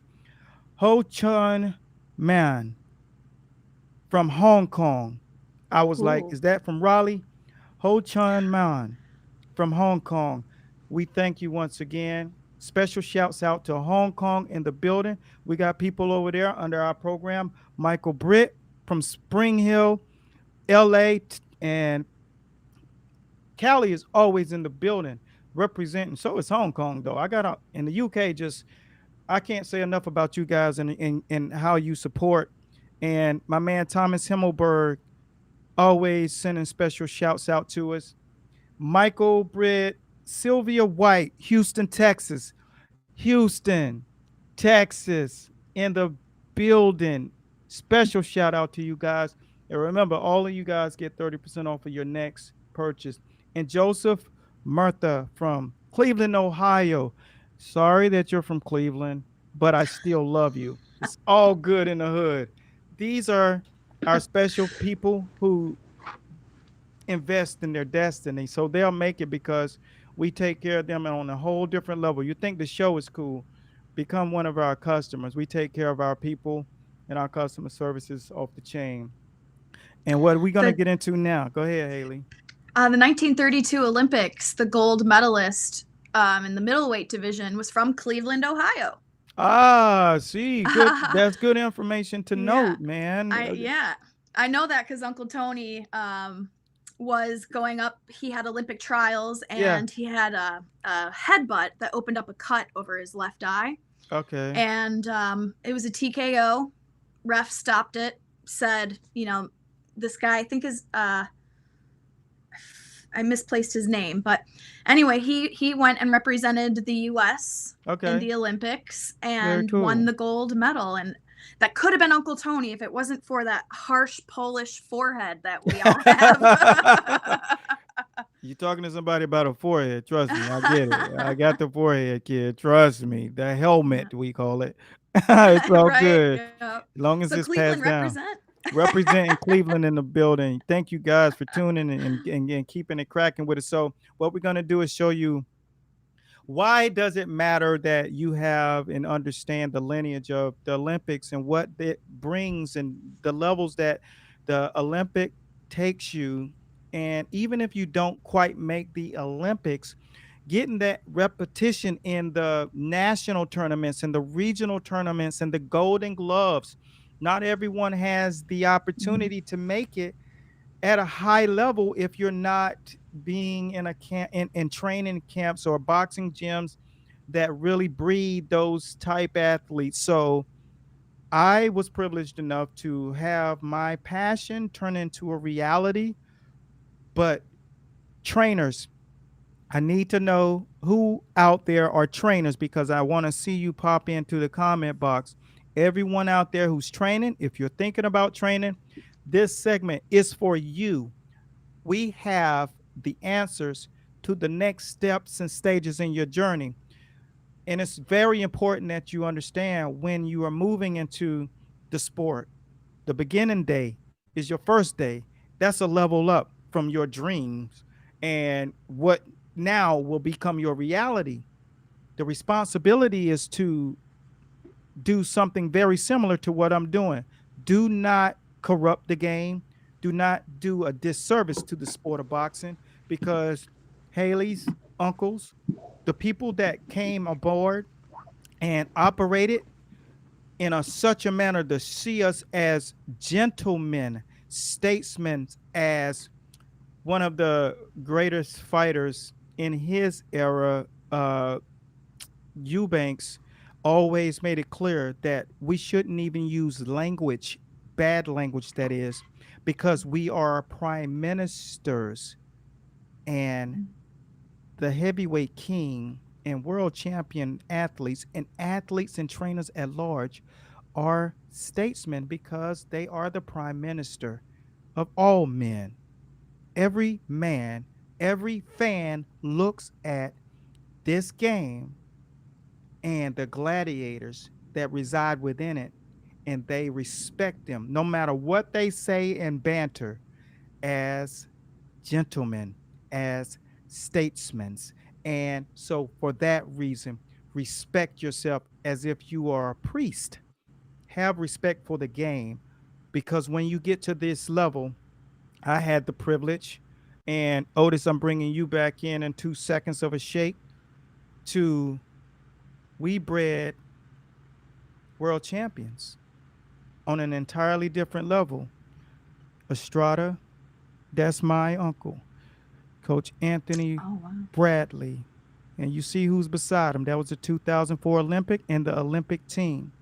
And there are levels. Andre. And this is Coach Kenny Adam, who was his coach.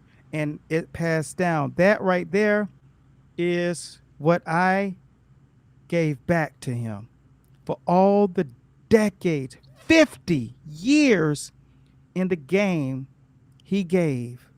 I saw every single thing that he experienced in that gym, the gym that went home with him, wrote on a notepad, a paper every night, an entire program, flipped the page, filled it out every day. The next day, he knew exactly what he was going to do. He did that over and over and over, and it was a complete, he never came in working on it. It was always done when he did it. And when I saw that, I watched him drink. I watched him move. I watched him talk to some of the guys that had the opportunity to be world champions. Some of the guys who had the opportunity to fight as amateurs and develop that muscle memory. And I saw the level of respect that they had for him. And I watched him breathe, and I watched him look at me. Everything he did, I watched him, and I said, I'm going to pay you back. And I'm going to live your legacy on an entirely different level. Same way with Coach Adams. He picked up the phone every day. Coach Adams would be on the phone. I would hop on, send love. I said, these men have brought too much to the sport for me not to give back. And people wonder why I work my ass off so hard. But these guys, and you see this man, these men work so hard, you would not believe it. And I said, with this will come something to show you. And that is my 6-week training camp book that I did. And I said, you won't have to write anymore. And that copy landed in his lap. And I'm telling you, that was, and that thing had to go through, it's not paper on a thing. It had to be written out. It had to be edited. It had to go through editors. It had to go through print.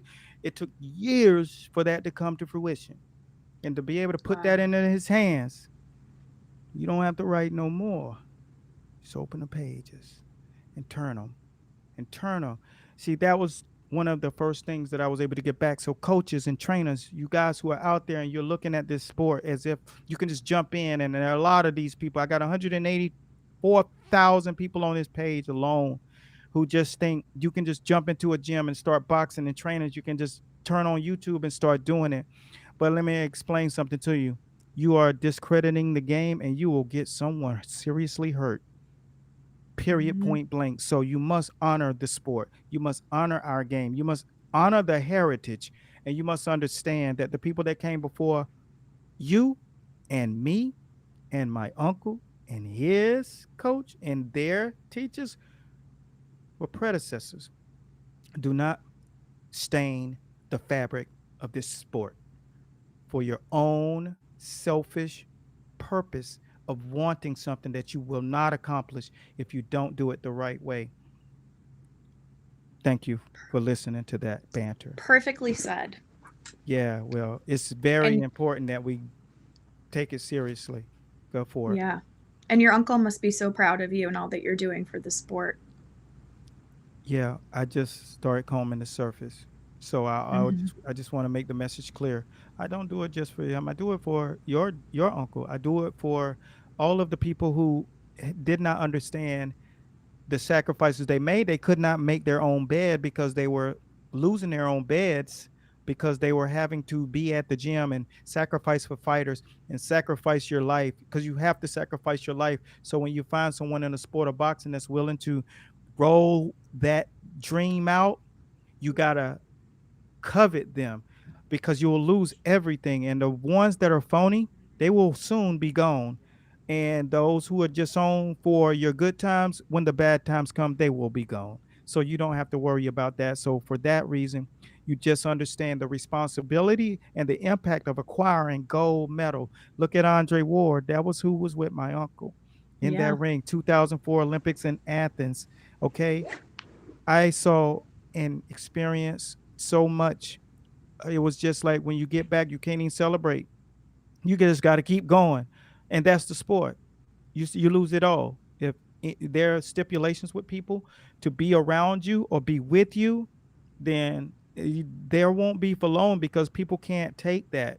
The sport is so taxing on you mentally. My average day at the gym was 19 hours. Whew. That's amazing. That's dedication. That's your whole day. 7 years ago, they say the 10,000 hour rule, you'll become an expert. 7 years ago, I calculated my hours. I was at 73,000 hours. Wow. What degree is that? That was 7 years ago. Yeah. Okay. You So probably quadrupled or, I don't know, multiplied that by 10 now. you're not going to do it by watching YouTube, people. And that's my point. Do the game Mhm. service. All right. So acquiring a medal and understanding how to go up layers and levels it takes a lot more. I got to put my guy, Freeport, New York, Thomas Himmelberg in the building, TSOB, the School of Boxing. We are in the house as always, baby. Thank you, Thomas. If you want to really get into a serious gym training where the guys really are groomed, Thomas Himmelberg, go out there to Freeport, New York, and make sure that you experience what it's like to be taught by someone who has embraced and digested the novels, the literature, the tutorials, the clinics, the all of these step ladder things that's necessary. Don't you agree? I know, I Deb. do. Yeah, Mhm. it's very important. So I'm just as we, thinking about all your VHS tapes you got and all oh that footage. I yeah, mean, that's amazing. it's insane. Mhm. It's insane. But the reality is that's what has to happen. The next thing that we're gonna pop in is the triumph story. So one of our guys from the school is a beautiful person who is just absolutely admirable. Dion, and I don't see him down here on the feed yet, but I have to give him a special thanks. And I did have a picture from this young man, and he has gone through so much, and he's out in Australia as well. So I'm going to pull up something. I want you guys to really take a look. This man did such an amazing job overcoming surgery on his spine and back and opening up a gym, and with no scenario that could be worse. He's overcome so much. I can't even begin to tell you. So he is our triumphant story of the month. And I will, and I say month because you won't find a story like this. So I'm going to send you guys, and I'm going to post the story in which he gave to us in video form on the page and or on the website. So you guys got to listen to this story. If you're considering being held down and being a negative and feeling like the pressure is on you to be something that you're not, you don't have to worry, because once you listen to this man's story, you understand that, man, talking about having faith of a mustard seed. And if you operate the right way, people will come. But everything that you go through is for a reason. And soon the reason will come out and you'll be able to excoriate it from the rest of things. And you can really isolate what you're here for. And there's two things that are the most important lessons that you will learn. And the things that are the most important, the 2 days that matter most are the day you were born and the day that you find out why. And this man is here to do great things. So, big shout out, Dion. Thank you so much for being a part of the School of Boxing. I have nothing but love for your family, for your soul, for where you're going, because we will help catapult you all the way there. And that's how we get down. Special shouts out to him. Dion. I love this guy. Aussie's in the building. Recognition to the trainers. All my trainers, I've seen you popping in. Shout out. Now, Haley and you guys, this is these individuals. Here's my man Thomas. Let's see what he got to say. I realized some time ago that the coach I downed the most with was under the tutelage of Al Mitchell at Market. Oh yeah, OEC. Didn't appreciate that then. I do now. That's right, man. It's important that you realize that you get into a downline and what we call as lineage in boxing. You appreciate it, man. Then don't overlook it and don't allow your ego to make it appear that you're supposed to be here and things are supposed to go your way. Don't be that guy, because without further ado, that will definitely take you into a hole. And Otis, you'll be coming back on in a second. I'm gonna get your segment up. I'm just gonna fin through. I wanted to show everybody that a month ago, back in October, we brought on this individual to our show, Coach Callie from DPG Boxing Gym. Needless to say, he, after coming on to the show, it was almost a unanimous blowout that they won the Mercedes-Benz van for their gym. And they contacted us the very next morning early that Mercedes had already given them the thumbs up because we gave them such an injection. So I have to thank my fans, my followers, the page, people who like the page. They went out and y'all went out triumphantly and voted for them to win the van. And this guy is all about educating the kid about reading. He just using boxing platform as the liaison. They're out in Detroit and have a 27,000 square foot facility, and it is Mac Daddy. They were on the news again this week. They stay in the news, and they were also on Ricky Lake's show. Rachel Ray's show. Ray. Yes, they were. So that's with that awesome. being said, down here, Ricky, they always take care of their own. So Rachel Ray gave them mad love. Rachel Ray's home burned down. And for those who don't know Rachel Ray, she's a cooker on television. She has been an advocate staple in the world of food for a very long time. So she and her husband's home burned down. So as you can see, they sent them DBG, the boxing gym, hoodies there. And they're just so thankful and they're so appreciative. And that's what this community is all about. When I look at her face, man, she just looks so happy. But she does. She looks so cute. Yeah, they're doing such great things over there. And it's just what we want the boxing community to continue to do, is to make waves and make ways out of no ways and aid those in help. Now, she's pretty wealthy. She's pretty well off. And sometimes God tests even those who have, and they stepped up for DBG, and DBG stepped up for them. So it was a beautiful thing, man. So shouts out to them.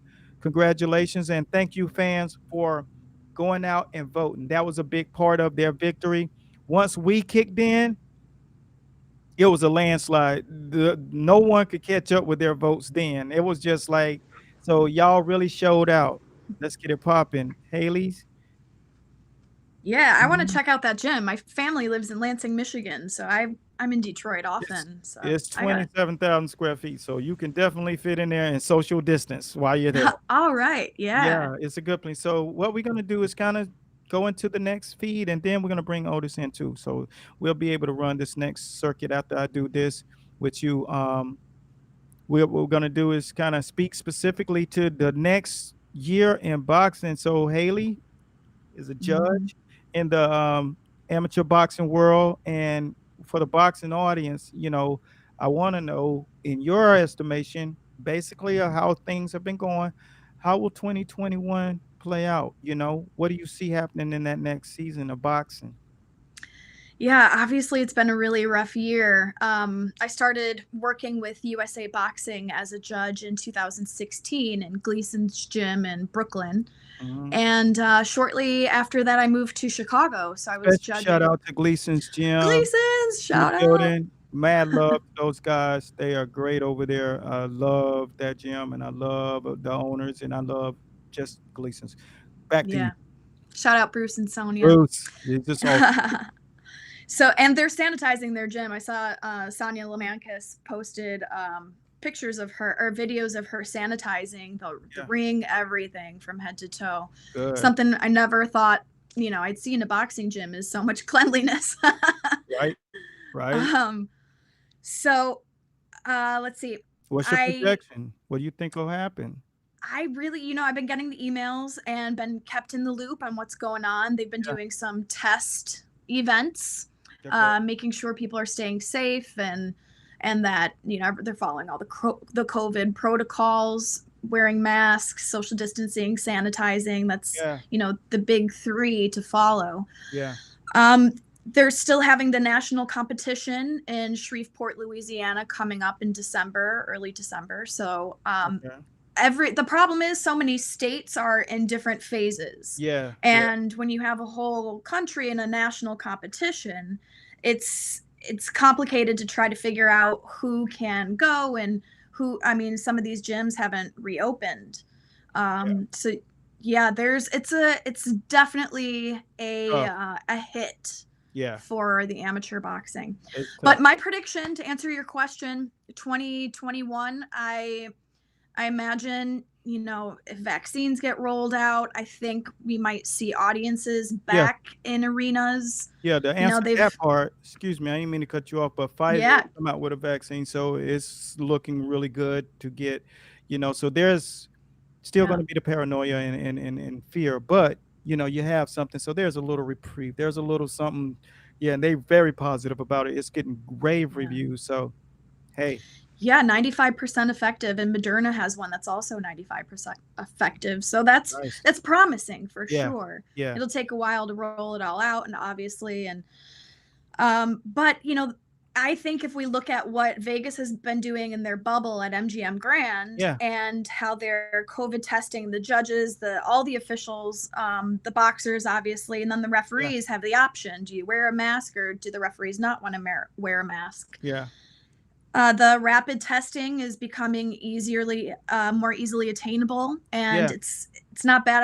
I've had like 10 of them. They don't go all the way up anymore. They just yeah, stay right yeah, here. yeah, yeah. So Well, it's a process. I think boxing is on its way of coming back. well, we got a lot of Um, guys out here in the school, and we got a lot of people who are prepping for competitions, even in our school, to getting ready just in the next couple of weeks. And I just want them to feel, very assured. For some of those who are different countries or states who gotten shut down again, stay yeah, optimistic, man, because now the fact that we have a vaccine coming out, there won't be any calls to pause as much. So, 15 to 25%, things are starting to roll back going. You've overcome the worst part. And that's yeah, the best thing. exactly. Next section Yes. is something that's near and dear to all of us. And I want you to come in on this and weigh in as well, Otis. And I have a little something that I want to show. So as soon as I show this little clip, I will bring you in and bringing back the belt, the largest belt heist in boxing history. The fact that that's a thing bothers me. The fact that that's a thing, because it's sacrifice. But Haley, before you say anything, let's get it up. Yeah, there they are. Now, There they were. The history of these belts. That's one of the most beautiful sights you'll see, people. And Haley Zell's uncle has lost his belt to some very, very ill-mannered, non-realistic people who don't understand what it takes to get that strapped around their waist. So I'm going to hear from you, and I want you to talk specifically as you see the pictures going. What's going through your mind? The fact that you were just on the news yesterday or the day before yesterday about this. Look at the that's my brother Patrick. That's me wearing the belt when I was like 15. That's Uncle Tony's 1948 belt. It's, you know, Mike Tyson paying homage and respect to the sport, and then Rosie Perez started this bring back the belts hashtag. She's been such a, you know, a spirit and a light in helping us try to recover the belts. Just, you know, her support in the sport. It's really tragic. It happened in 2015 on November 5th. And smash and grab, middle of the night robbery. Someone just took 16 vintage, one of a kind Ring Magazine championship boxing belts. And it's, you know, I think about it every day. I've painted the belts. You know, that's crazy. It was something that was such a remarkable trophy for our family. The blade. Yeah, I love Iran. The blade. You know, God, Kenneth Bailiff. Everybody. Kenny Bayless. Yeah. He's vegan, by the way. Did you know that? Kenny Bayless is vegan. I didn't, but he stay in shape because he got a lot of work to do inside of that ring. Look at there. We got the Leo world Santa champion, Cruz. Leo. I know. Man. All these guys, they were so upset themselves because they can imagine what if their belts were stolen. So, and speaking from the grave, rest in peace. Did a beautiful video. Bring back the belts. Yeah. You know, my family and I, we will not give up hope. Someday there's always that possibility that they could turn up somewhere. They've got to be somewhere right now. If, God forbid, they were destroyed. If they're still intact, then, you know, hopefully they'll find their way back to us, to the rightful owners. Bring back the belts. It's crazy. Yeah. 6 of them. 2 Uncle Tony's and 4 were Carmen Basilio's. It's the largest boxing belt heist in history. It's insane. That, like I said, that's even a thing. That's even a thing. That's crazy. And so what did you speak about when you went on the show the other day, on the television show? Well, we covered a lot, but you know, it's speaking to the community where the Hall of Fame is. So I drove up to Canastota, where the International Boxing Hall of Fame is, and reminded them, you know, 5 years ago these belts were stolen, and the search, you know, still continues. There's still a reward from the WBC, from Mike Tyson, from my dad, from a local radio station up there, TK99. There's still, you know, this unsolved mystery. And it was hard to go up there and to see the display cases that no longer have the belts in there. Insane. But it's the only positive I can get out of it is that it inspired my dad and my brother to become boxing coaches for Rock Steady Boxing for people with Parkinson's disease.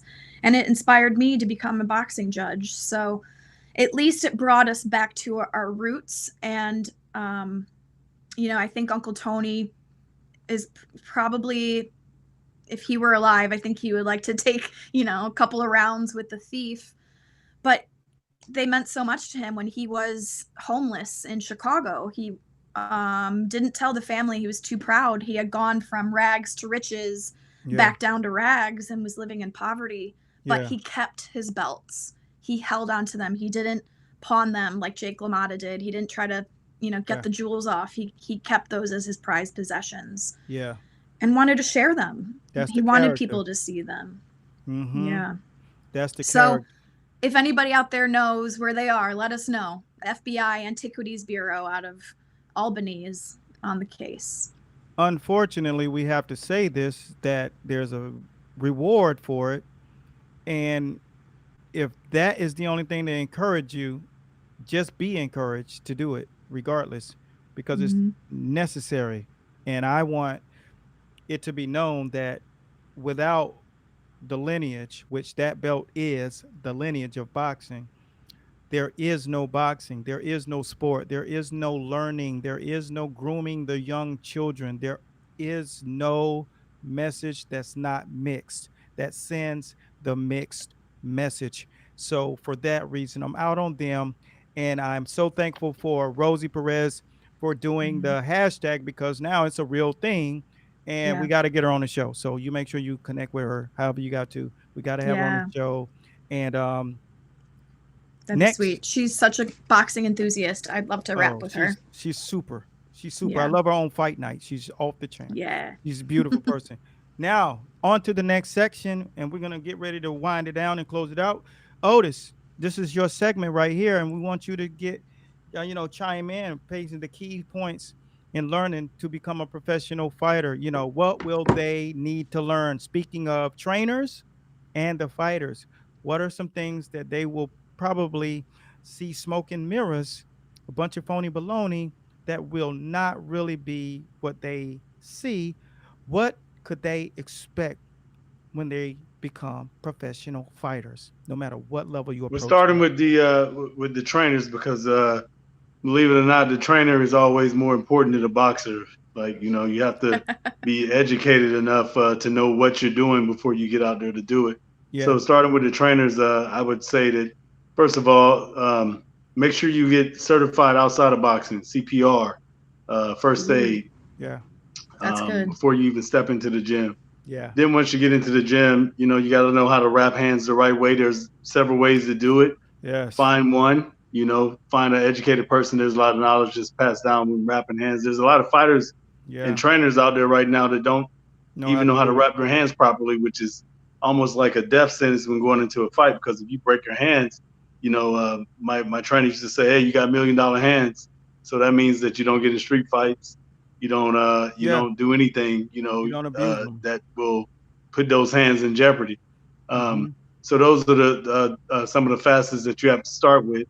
Then once you get into the gym, it's a proper diet. You don't have to be a Harvard graduate or anything to know that there are certain foods that you shouldn't eat, and there are certain things that you should stay away from as far as drug and alcohol and things of that nature. Yeah. But if you want to do it properly, I would suggest that, nowadays this is the information era. You go read a book called Eat Right for Your Blood Type. We talk about vegans and things of that nature. Yeah. You can be anything that you want, of course, but definitely it's harder for you to be a vegan if you're not A-type blood. Yeah. Really? Guys that are from Native American descent, Asian descent, Polynesian, things of that nature tend to have A-type blood. They eat a lot of fish, a lot of salad in their diet, so they can convert over to being vegan a lot simpler than someone that would be or O-type blood that has to have meat in their diet. Once you get the diet and stuff down, then you have to just get organized. A lot of things can be done through organization. If you use your time properly and wisely, you can be a great businessman. You can be a great scientist. You can be a great boxer. You come into the gym, you need to start off with some kind of warm up and stretch. Yeah. You need to then go into some type of bad work. Once you get the bad work down, and once you come every day, then the trainer can decide if he's going to do mitts. I don't do mitts with everybody. I'm not going to get in there and bust my shoulders and elbows up for someone that's not going to come every day. You come every day for a year. Yeah. I get on the mitts with you. Yeah, you got to prove something. Once we do that, once we learn the facets of boxing, how to step around, combinations, basic combinations, always start. If you see a really good amateur, I remember watching, as you say, Andre Ward in 2004 in the Olympics, and he literally used two combinations besides the Simple, jab and simple. everything. He And literally then, used two great combinations that him and Virgil yep, used, and that was it. Wow. And you probably should learn about 5 basic combinations in simple. boxing. Then add the body shots to it, add jabs to it, Yeah, and then you can go anywhere from there. yeah. Everything else is gonna be added. There are some points in my career that I really wish that I didn't learn how to be fancy. I wish that I was still Fancy that killed guy you. that was the 1-2 fighter, that was that Larry Holmes style. That's it. And those are some of the staples in boxing. Of course, you got to break up everything. I would say that you should probably train for about 3 hours a day inside the gym. Separate that from your conditioning. Go outside and do your conditioning, either with your conditioning coach or by yourself. Run, run stadium stairs. Break it up. I used to do 2 weeks out of 6 on each thing of conditioning. I would Yeah. start off with a foundation, run my distance running from anywhere between 3 to 6 miles. As I told you the Joe Frazier story, Yeah. he swore by, Crazy. hey, why are you running so many miles? Run Yeah. 2 or 3 miles, put some com Effective. boots on. Right. So Get it done. there's different ways. I actually believe that every fighter should learn this, should go and run some stadium stairs, Man, that or is either so run true. at high elevation. Yeah. It totally prepares your body for a main event fight, meaning that 10 to 12 rounds, the war of attrition and things of that nature. And Beautiful. that's pretty much all I got. That's good, man. That's what they need to hear, and they don't understand. And I try to put the analogy is it's just like school. When you begin, you're in kindergarten. I don't care how many nice sneakers you wear and pants and outfits your mom bought you, you are still not in the 12th grade.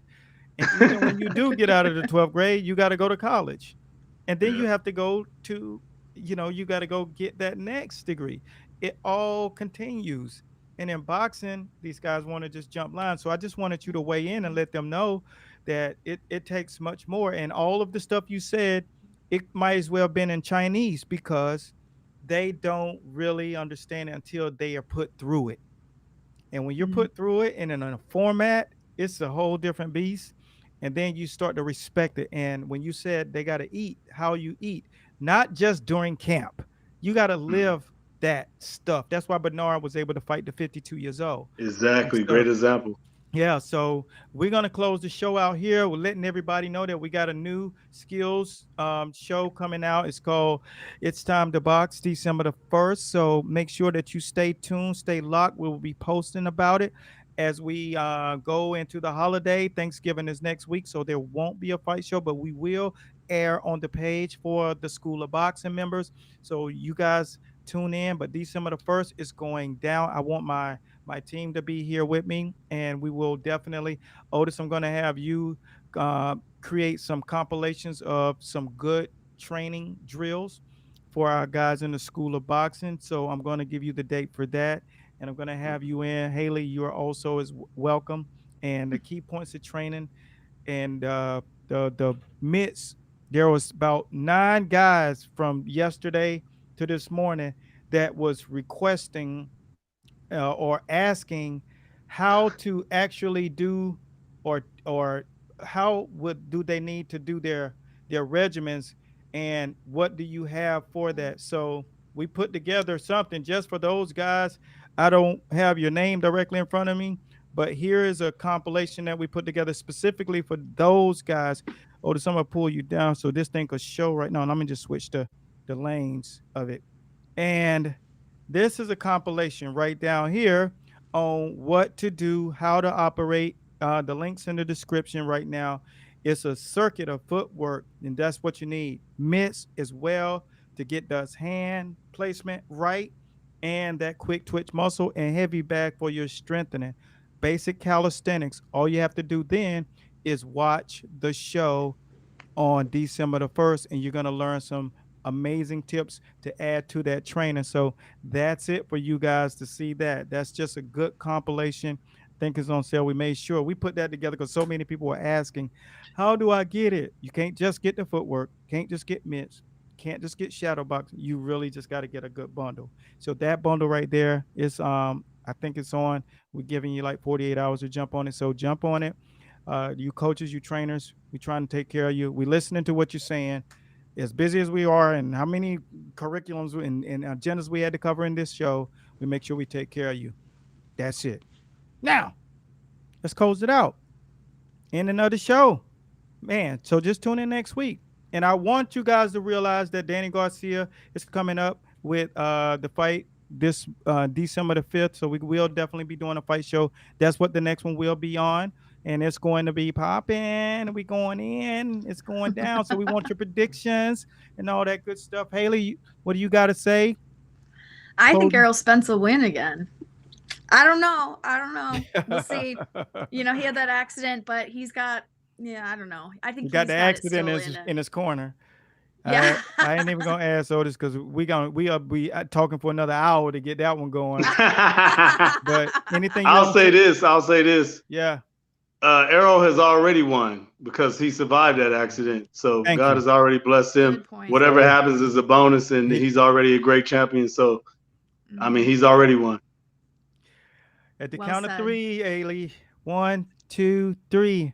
The fight show is awesome. All right, guys. Look, man, until next time, be blessed at Godspeed. For those of you who do not have a Twitter account, make sure you get one so you can lock it in with us on fight nights. We will be definitely getting it chopping up with there on Twitter. So until then, be blessed and follow the team. This is the Fight Show signing out. Thanks again for watching. Until next time, be blessed at Godspeed.